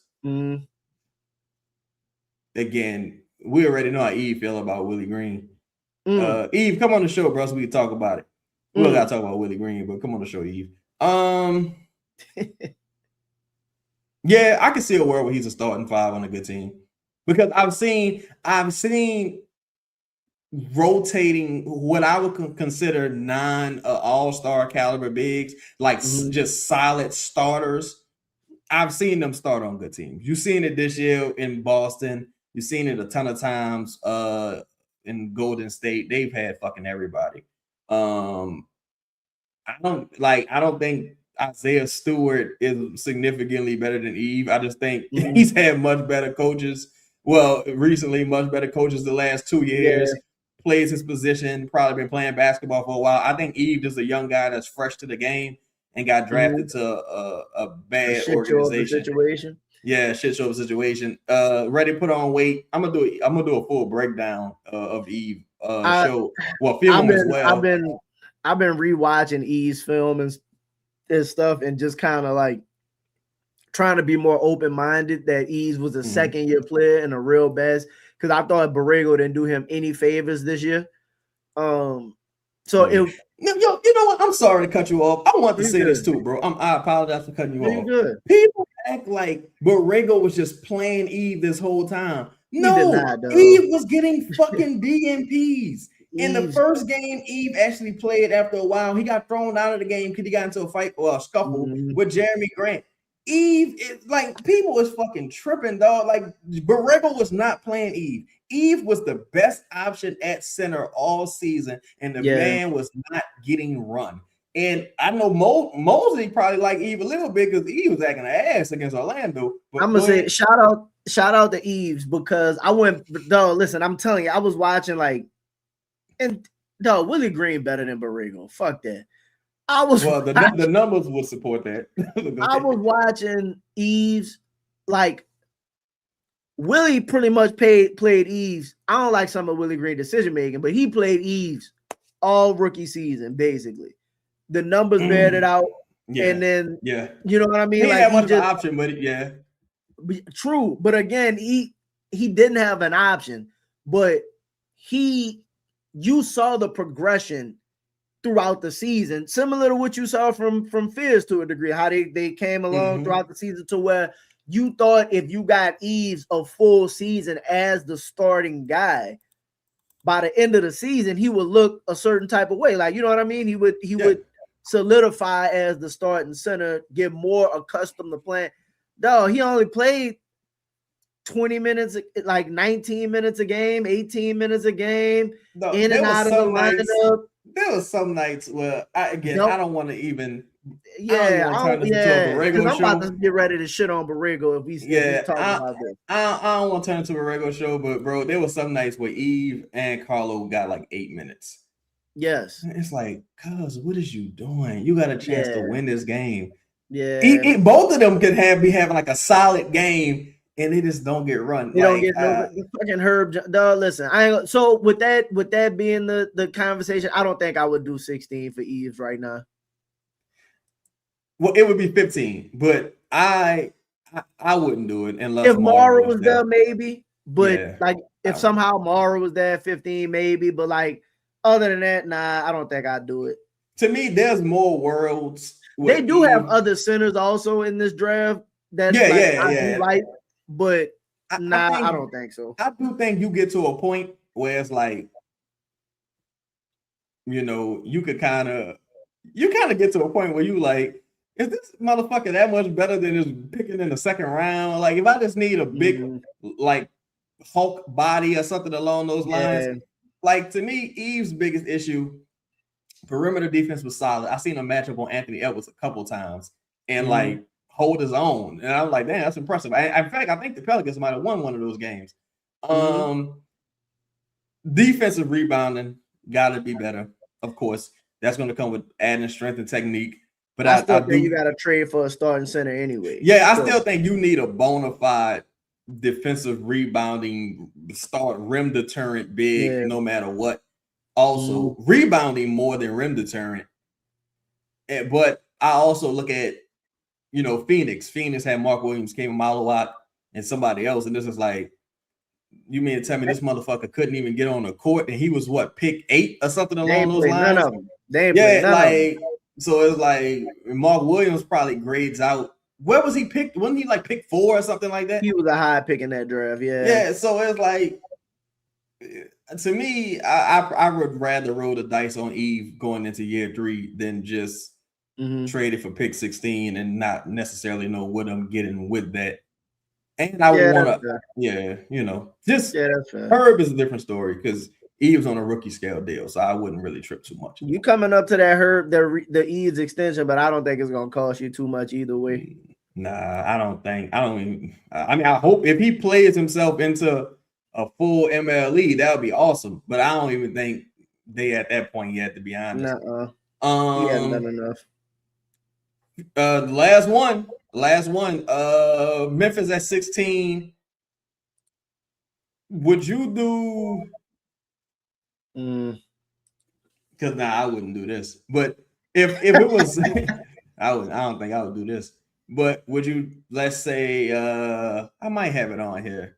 Let's say DeJounte and Poole and a future DeJounte and Poole, an unprotected first and a swap for pick 16 and Ja and KCP.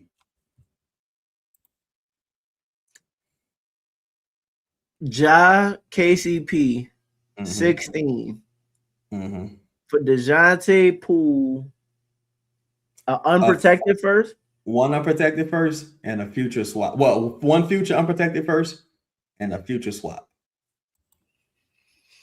Is this it right here? No. Probably. No. Probably. Let me ask you this: are you giving Ja the extension? Nigga, you need to see you could play for an extended amount of games. I know everybody be saying when you trade for somebody, you gotta give them the extension. I don't believe that either. Nah, no, you don't, because he got 2 years left anyway. Yeah, he got 2 years left, and it would depend on my outlook. Like, if my outlook was I got a 2-year window, if this don't work in 2 years, you gone, then I probably wouldn't do it. Now, if you just look phenomenal, it's like, well, fuck, I gotta extend them because I need to be able to keep something when I trade them. Yeah, I do that because I feel like I got the best player in the deal. I was able to get back into the draft. Even if I say I gave up a future pick, I didn't have a pick in this draft, which is technically supposed to be a good draft. So I just kind of swapped out the future for one of my picks now. And I'm sorry to cut you off. Here's the thing as well, right? If I trade for Ja and I got pick 16, I'm presuming that I'm gonna go get a center. I'm gonna fill out the rest of the roster, what have you, and my team gonna be solid for at least a couple years. Bare minimum. If it won't work out, Zion getting traded, Ja getting traded, everybody getting traded anyway. So I'll at least be able to recoup something. But when you trade in future picks, like for example, let's say hypothetically you traded 2028 pick, right? In your mind, you might be willing to do that because you like, well, fuck, I ain't gonna be bad anyway. Kind of like what they did for their Queen trade. Like, I ain't about to be bad anyway. So, you know, I would do it, but what were you saying? I apologize. I would do it as well because it's similar to what Minnesota did. Like Minnesota, like I got Anthony Edwards. I'll trade the 2030 first to move up, even though it didn't work out with Rob Dillingham, right? Like it didn't work out. That was rough. But again, the idea was good though. Kentucky guard. Sometimes it just don't work out. But I understand trading a future first for a lottery, an opportunity for a guard that's gone in the lottery when I know I need this position I'm trying to fill long term. Desperately. You know, and then again, like you still got Ant, you still like it's fine. So like if you're talking about a 2030 pick, I got multiple opportunities to like before let's say before 2030 comes to either I could be bad, I could be good, I could, you know what I mean? Like you got a couple different windows of where you can figure that out before you don't have that pick. Because look, more often than not, those picks either don't convey or just ain't shit. Like the Lakers hit a couple times on those picks the Pelicans hit a couple times on the Lakers picks, but sometimes it just wasn't shit. Like, you know what I'm saying? Like, you know, and Dyson Daniels would pick 8, depending on how you feel about Dyson. Yeah, he won a most improved player thing, but you know, he didn't make it to a second contract with you as the Pelicans because you moved him for DeJounte.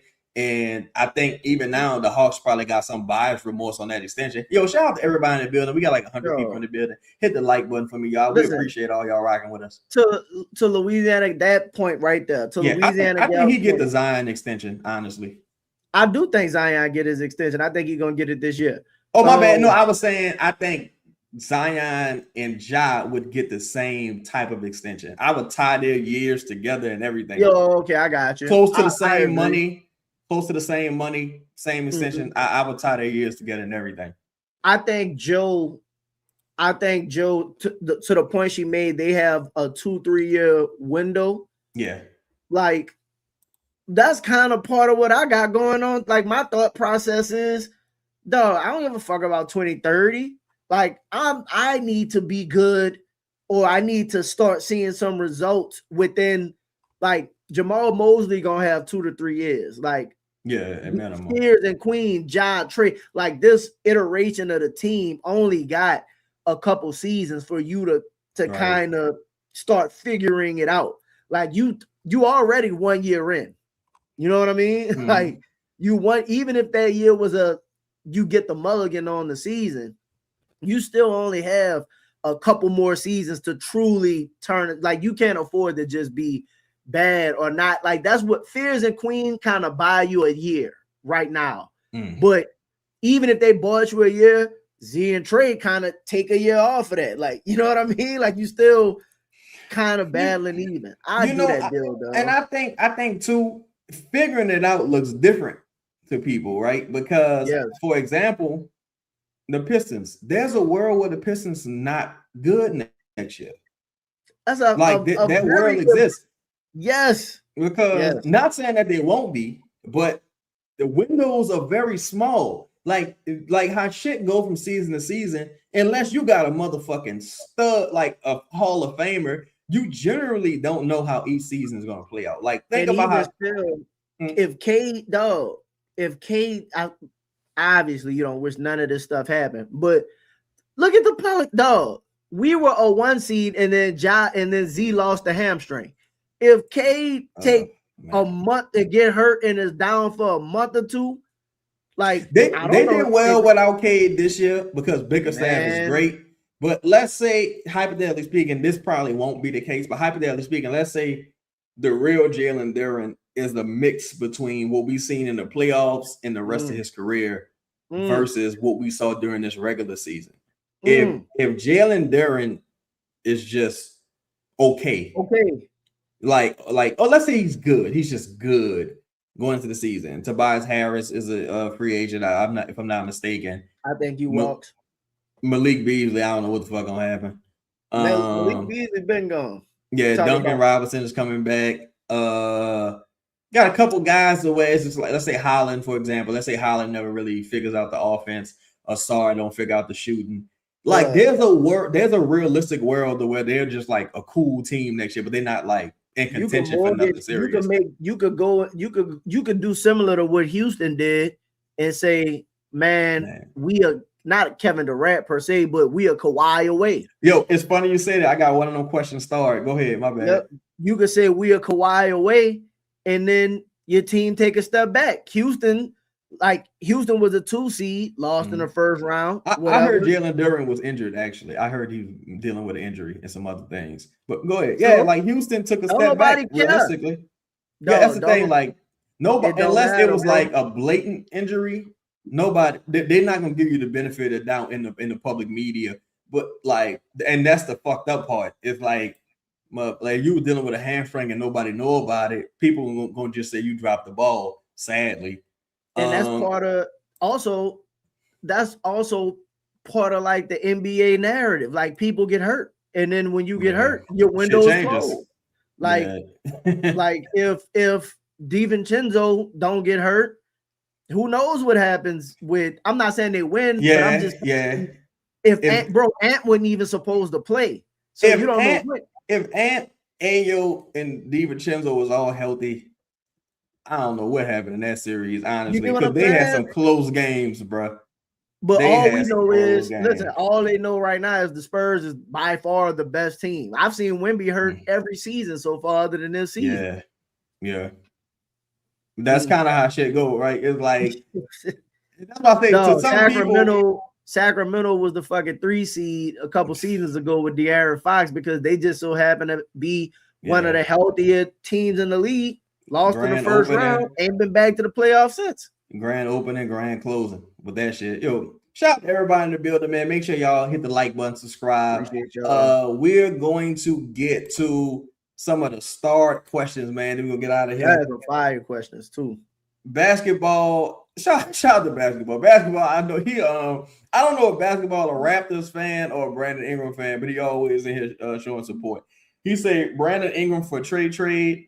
I'm cool. That's a joke. I'm cool. Basketball. Shout out to you though. My dog Jaden said Chaz and A. Davis. Are we going to trade for Kyrie Irving and John Morant? Who are we going to get? Depending. Now, Masai's come out and say he wants to see what happens with Kyrie. I think both will be options if the Pelicans want to get aggressive. I think Kyrie fits more the needs that you have currently, but of course John Morant fits the timeline. But also if you get Kyrie, maybe that ushers in fears a little easier. But I think go ahead. No, I was gonna say I think if you had Kyrie, I would love the mentorship for Kyrie cold, though. And Kyrie with dog. And as much as I love Ja, but Kyrie done been the multiple finals. You know what I mean? Like some of the stuff that they say he was helping Cooper Flag with. Like I think this team need a dude like that, and that could. We think can still play, right? Like we think he's gonna come back and still be able to play. Very unique. I think what Fears would be able to receive, it would be just as big as like we were talking about bringing in CP3 to mentor, Fears. I think about it. Fuck him. No disrespect, Chris, but you made your bed. That was dialogue. I kind of wanted. I ain't gonna lie. I think, bro. Listen, for all of the stuff that Chris Paul is the one who helped create Shea. So I would have said, all right, Chris, I forgive you. Listen, he kind of created Wemby. To a degree, yeah. Shit. For a while he had Ayton looking like one of the best bigs in the game. Bro, so like CP like a young player whisperer to a degree. So especially when he was like on the court. Like when he could still be him on the court, he was still a guy. Shout out to everybody, man. We got 102 people in here on a late Thursday night. Make sure y'all hit that like button. Anthony say, Chaz, do you think the reports I saw blew everything out of proportion? Maybe it made it seem like Giannis turned the fan base in the locker room against Lillard as soon as he got there. I don't. I thought Giannis was very complimentary of Dame. I thought Giannis was I don't know what he was saying on the back channels. That's why I say behind the scenes. I don't know, but out loud, they was trying to figure it out. Yeah. I thought he was really complimentary. He said this is Dame's team.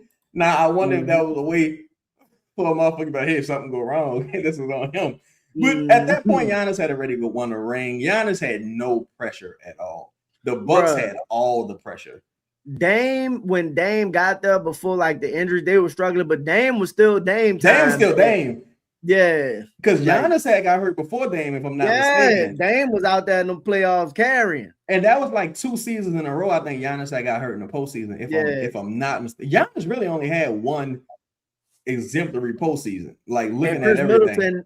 They had one postseason run where it was Dame and Chris Middleton, and Middleton looked like old Middleton for a while, and then just fell apart. I mean exemplary as far as like winning series. I don't mean his individual play because Giannis is Giannis. You know what I'm saying? So let me see. Gets another question here. Oh, this is the one Louisiana girl said. 504 said y'all read the Kyrie or Ja. I'ma say, damn. I know Ja be watching the show, and I know Kyrie, my dog. We got a body. I'ma say for fit, Kyrie. For timeline, Ja Morant.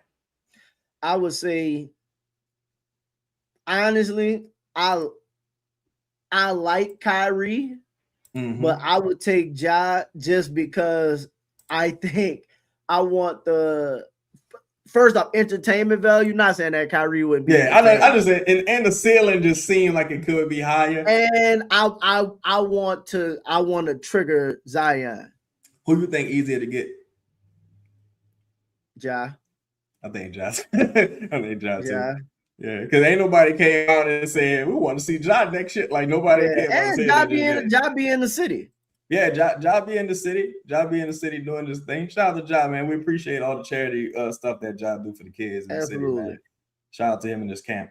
Michael Morgan, we appreciate you with that 2-piece. My dog, he said, I see Joe making a trade for center over guard. I think you got more options at center. And it depends on what's available, right? Because you can do both. But I think you got more options at center via free agency than guard. Because I tell people, like, the Pelicans not in a bad cap situation, especially if they can pull off a trade or two. Now, where they get into a little trouble is that they don't have a ton of roster spots available. But they're not in a bad situation on the real. Somebody fall in love with her, man. You could create some scenarios where it'll work out for you. Let's see here. D said if we can trade for picks, then grab Jabari, Kyrie, Lowry. That's a good summer. Plus, we can make a play for 90. Boy, that's a lot. I ain't gonna lie to you, D. That's quite a bit. Yeah. Honestly, I do think if they trade just for picks and they don't get a player back, I think that's a sign that they about to start tearing it down. They about to unload. I ain't gonna lie. You know me. If I'm trading Trey, I'm not really worried I'm not overly worried about the picks. I need the blue chip prospect. Yeah, blue chip prospect back. I get you. Yeah, none of those to me. Like I wouldn't move Trey.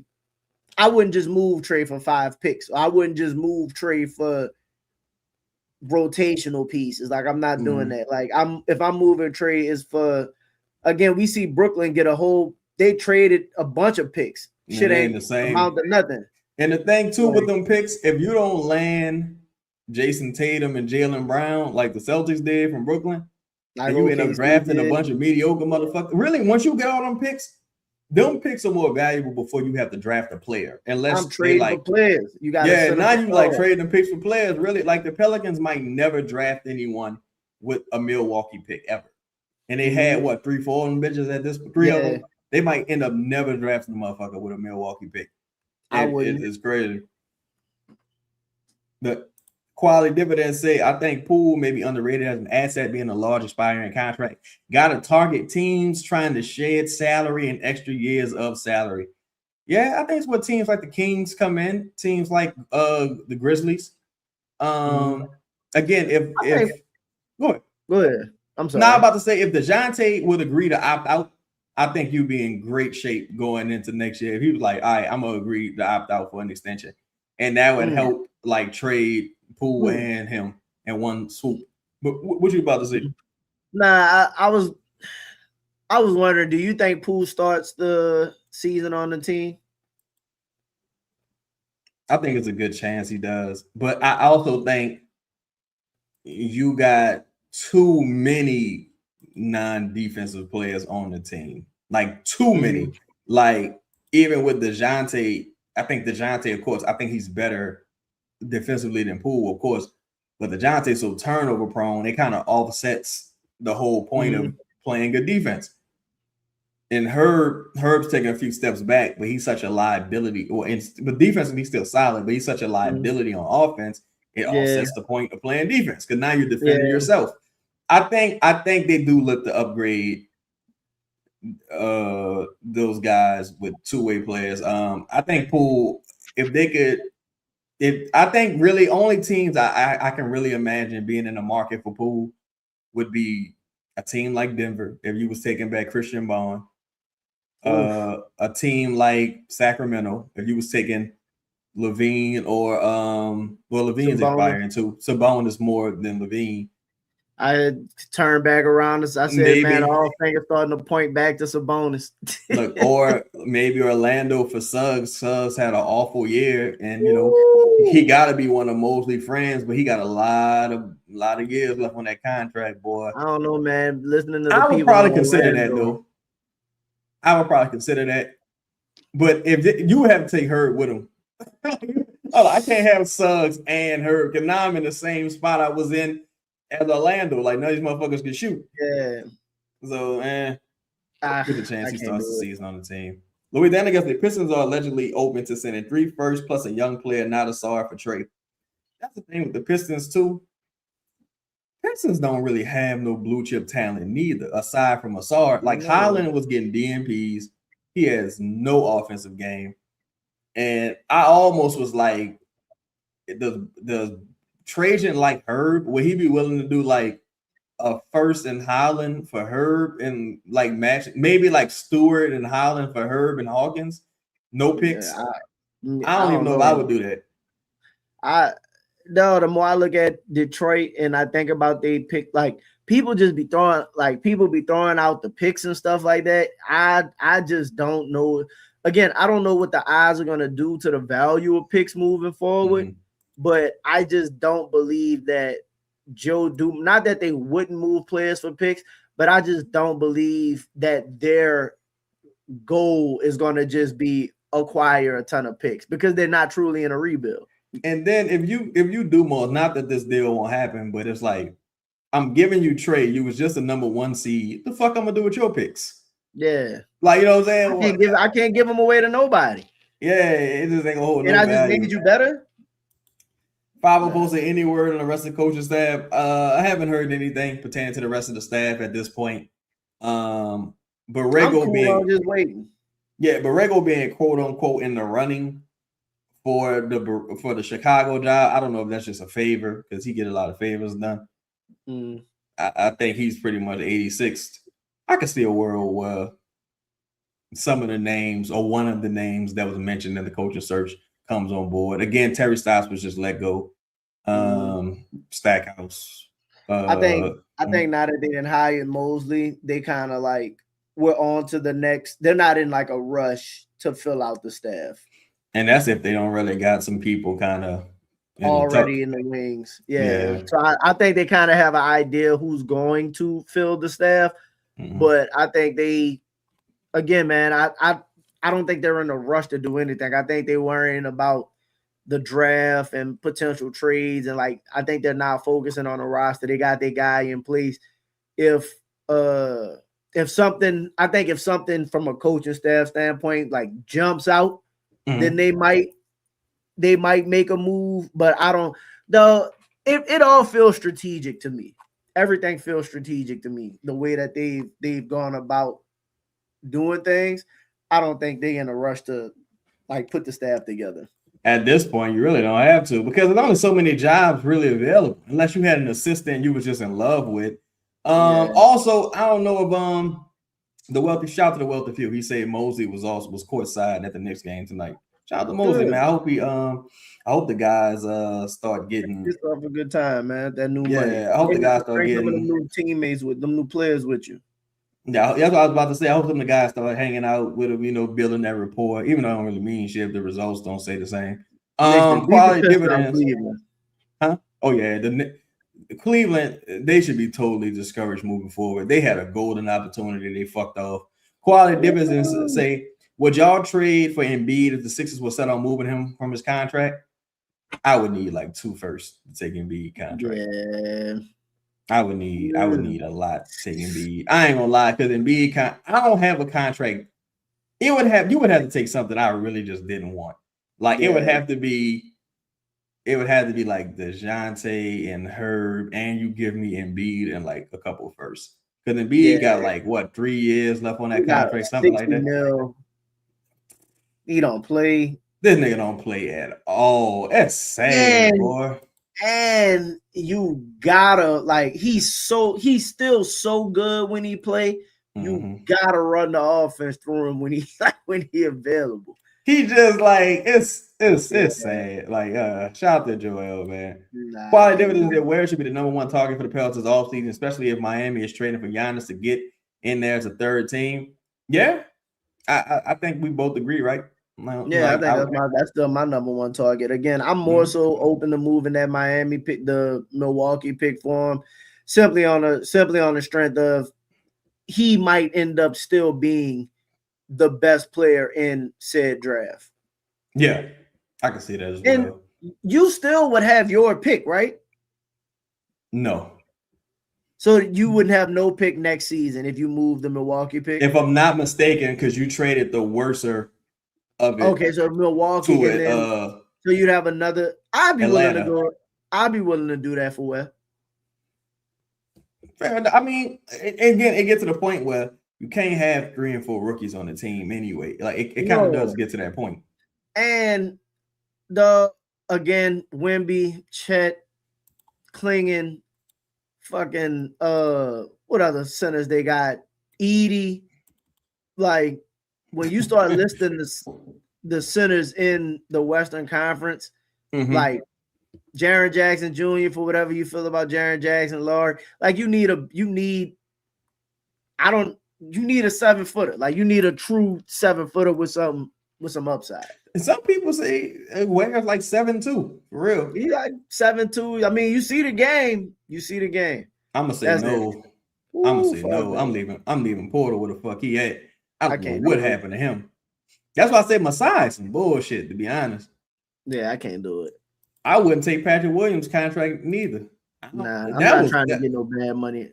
Those people can't move money. Yeah, like, and to me, 15 not enough for me to take on his contract. No.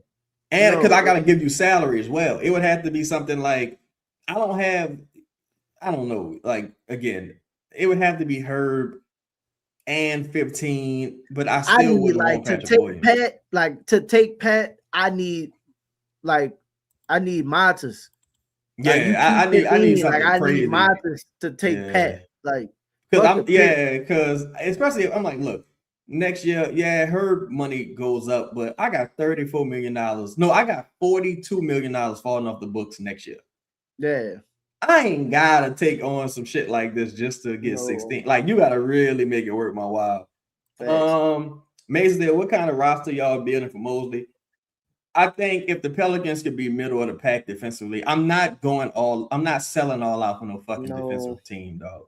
Because I think to a degree they just did that, and it don't in Orlando. They're not that they sold out completely defensively, but the benefit of a defensive coach is that you should be able, like, you need players that can defend. Don't get me wrong. Yeah. But you should be able to come up with schemes to help players. Yeah. That, like, you should be able to maximize the defenses that they're in. Like with some of the players you have. So if you have offensive players, like, granted, you need them to have some kind of ability defensively. Don't get me wrong. But if you got a full defensive team, like, motherfucker, you can't beat nobody. You can't score. Yeah, and it's like it would just the wear and tear that it would have on like your star guys, the offensive load they would have to carry. It would just be too much, bro. Like, because you would, like, for Isaac can't play. You can argue that Herb at points was unplayable this past season. If I go set Michael Peavy, like, with his brand of offense at this stage, he's gonna be unplayable some nights. Like, some guys, no matter how great defensively they are, offensively, they could just become unfucking playable. And I think we saw that with Holland, because Holland is great defensively, but offensively, did Isaac get hurt this season?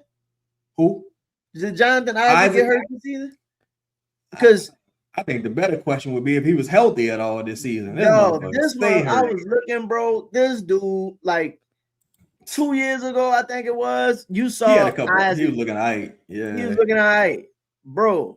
Motherfucker wouldn't get no. I'm like, Mosley just wasn't playing him at all. Like, 0 PT. That's crazy, bro. I think you got to shoot for being like 15th defensively, 15th, 16th, and trying to be in like the top 7 offensively. Nice balanced roster. Get somebody who can rebound like a dog and just try to outscore everybody, because that's what the league's trending. I think you could schematically. I think if you get a true rebounder. Right, similar to what they had with JV, I think you can schematically come up with a defense for the regular season. Yeah, right. Blitzing, like a heavy turnover, stop possessions kind of defense. And if you good enough on offense, you play in transition, and you quality on offense, you should be able to win games. I agree as well. The BM say Kawhi to the Pistons. That would be nice. That deal very nice. That deal that they was talking about for Trey, I don't know if they got the money to do it, because Kawhi costs $50 million. I don't think they do. But like them fucking picks that they was talking about, picks and salary filler for Kawhi, I think the Clippers would do that. Yeah, I think honestly, I don't know how much Trey really elevates what they doing, because again, it's about, to me, you need, like, because the only way I would really want to do it if it was for Asar. But Asar, somebody you need, like, even though Holland is really good, I don't know if you need Holland and Asar. Just like if I gotta pay Stewart and Duran, that means one of y'all I don't really need. Like, if I need Stewart at that rate, even though he was like the best rim defender big this season, it's like, Duran, I need you to take that step if I'm gonna pay you crazy money, because now I gotta start trimming the fat. Everything is cool when you're on a rookie scale deal, but as soon as you gotta start paying motherfuckers, man, it gets. I'll be honest. If I'm the Pistons, I think they should be willing, if they were open to moving Trey, I think they should be willing to give up Asar for Trey. Like, yeah, I'm about to say, if you serious about getting them, because your picks really don't hold no value, and if you're the Pelicans, it's like Asar ain't a min, so it's like, and what I'm gonna do with Asar and Herb and PV? Well, no, you moving everything else. I'm saying, like, if I'm the Pelicans and I got Asar, I'm punting everybody else and just like Herb, really? like Herb, I'm punting PV. Right. I'm like Asar might not be a mid. Yeah, go ahead. I'm listening. So like, if I got Asar in all of the picks, like, I would consider it for Asar. I'm saying because you still get the picks, whatever, but Asar, I think, has that defensive, like, that's a dude that just can change everything for you defensively. And during the regular season, he's just gonna be a menace. Like, he can't shoot, but that's in the playoffs. In the regular season, that athleticism, running the floor, leaping ability, strong attitude, checks a lot of boxes. Yeah, so like, if I'm gonna move Trey, like, and I got Asar and the picks, I'd be willing to do it. And I'm saying, if I'm Detroit, to be honest, if you got Holland and Duran and all these other people that defend, just fucking make Trey play defense. You know what I'm saying? You need the offensive punch next to Cade. You know what? I think that's really where the question comes in. And shout out to everybody in the building, man. Do me a favor, hit the like button. We appreciate all y'all.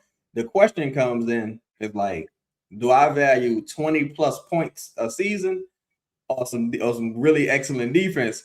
Because that's the thing. It's like, we could be in this bitch, so none of us gonna scope. But the way the Pelicans roster set up is like, damn, you don't have no heir apparent that could get 20.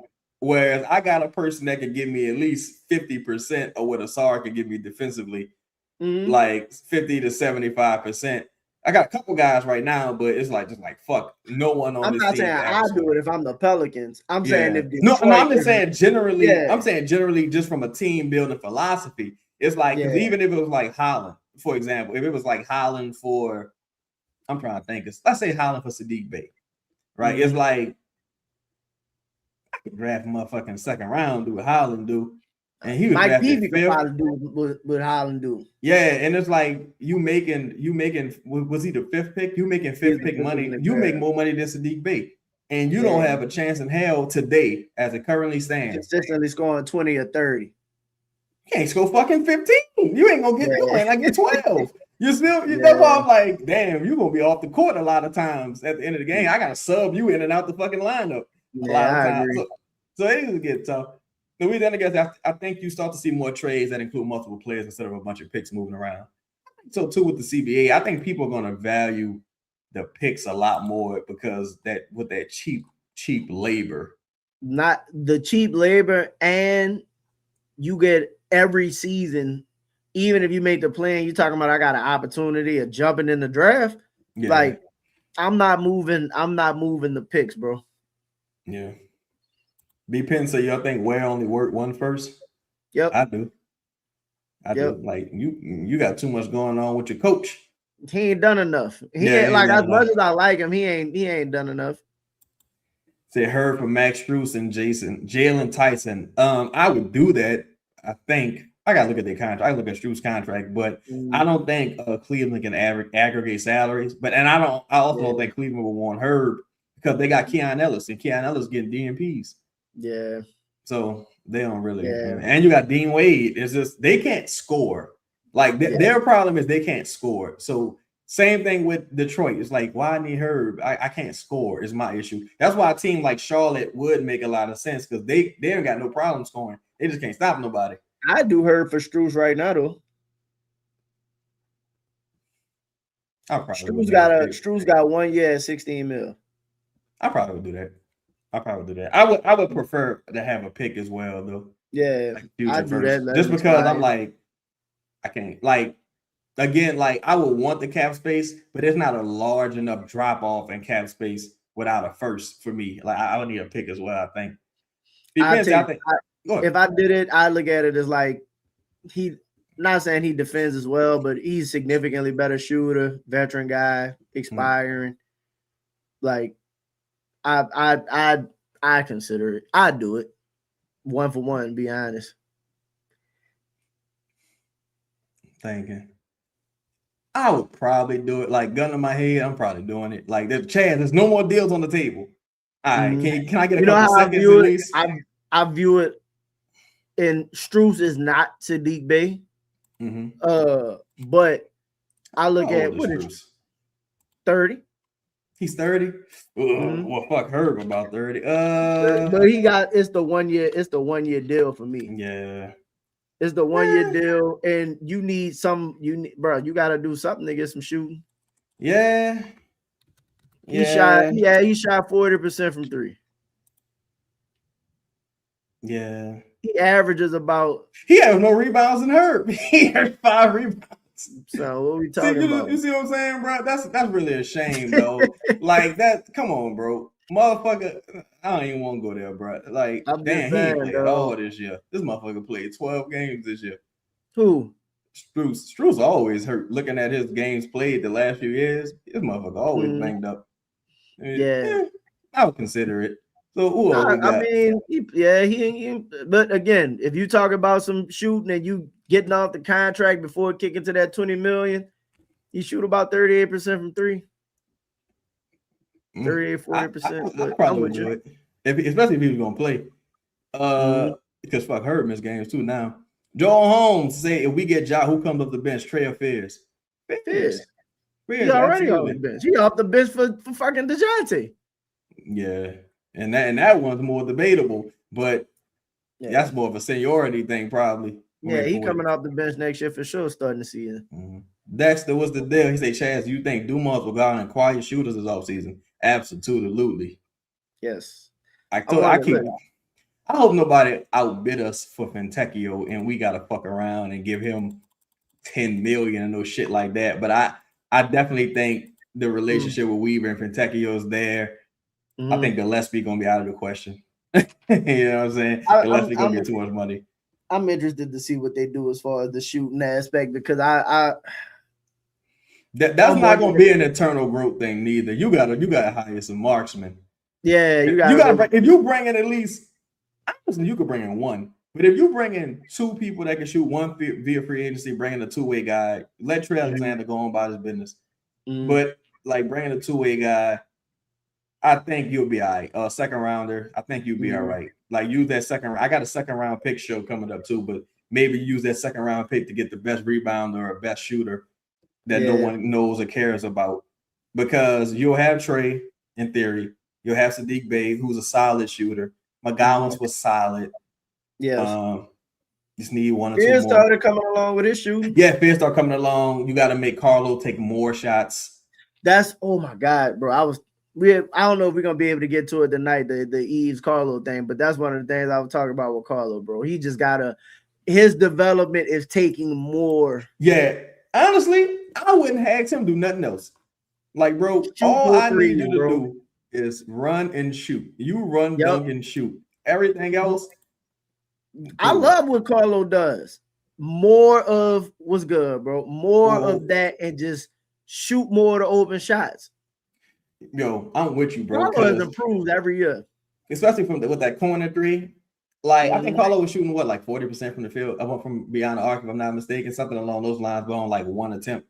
Like, well, if he can shoot 36% on 3 or 4 attempts, that's good. Like playing 14 minutes a game. Yeah, like if he gonna just be out there running at the 4 here and there, some nights he's not gonna play depending on the game. Why like give him a task that he could repeat, give him some transferable duties. But man, we appreciate everybody rocking with us, man. We had a great crowd. A lot of people came in later on. I know they was watching the game. Shout out to everybody, man. Please make sure y'all hit the like button, subscribe, hype the video up when the video is done. Tell the people where they can find you at, brother. Man, y'all catch me at PELS in a blend on YouTube, bro. Just say Davis on everything else. You hear me? Appreciate y'all for tapping in for sure. Hit the like button, subscribe to this page, subscribe to the other channel too, for sure. Yes, indeed, man. Look, for the members, I just dropped the membership video. I got my partner, Pistons Talk. He gonna be coming on the show soon. Me and Al, we working on getting a special guest for y'all. Surprise! Look, we don't want to tell y'all who it might be, and the shit don't play out. But we working on getting a guest for y'all, so hopefully it all works out. I'm gonna get my boy Pistons Talk on the show soon. We're gonna get to the bottom of some of this Trey Murphy talk because man, I've been hearing a few things behind the scenes, dog. I ain't gonna hold you. I've been hearing more than I've heard in years past. I think there will be some very aggressive offers, and I think Trey might be a little more flexible than he has been in the past. I think Trey more than Zion probably, because Trey got more security as far as like contractually. I think he's like, all right, what y'all next move is, bro? Like, what we about to do here? Because I can't take another year like we just had another 2 years. Well, fuck, not even 2 years. I can't take another X amount of years where I'm not starting, I'm not getting a run. The coach is awful, et cetera, et cetera. So you got expectations, and you know what though? I'm fucking with that. Like you need your players to have expectation, though. Like what we doing? I want to do something. Like I want to compete. Like I won't be here, but I won't win. Yeah, because that's only fair, bro. I feel 2 ways about it. I feel like you just said, like as a team, when you got a guy that's been here for years, give him some help. Put him in a system where the man can thrive. The dude got ambitions. Help him help you. Yes. And I also feel like once you off that rookie scale deal and you getting 20s and millions and all that, you the help. Yeah. you gotta be the help. So you better do your part. Yeah, you gotta do your part because if it don't work out, it's a failure on everybody's part. And you know, that's the unfortunate part of the business. But again, shout out to everybody, man. We're gonna dip. Y'all have a good weekend. Stay safe. Happy Memorial Day weekend to y'all. Shout out to the vets. We out. Peace.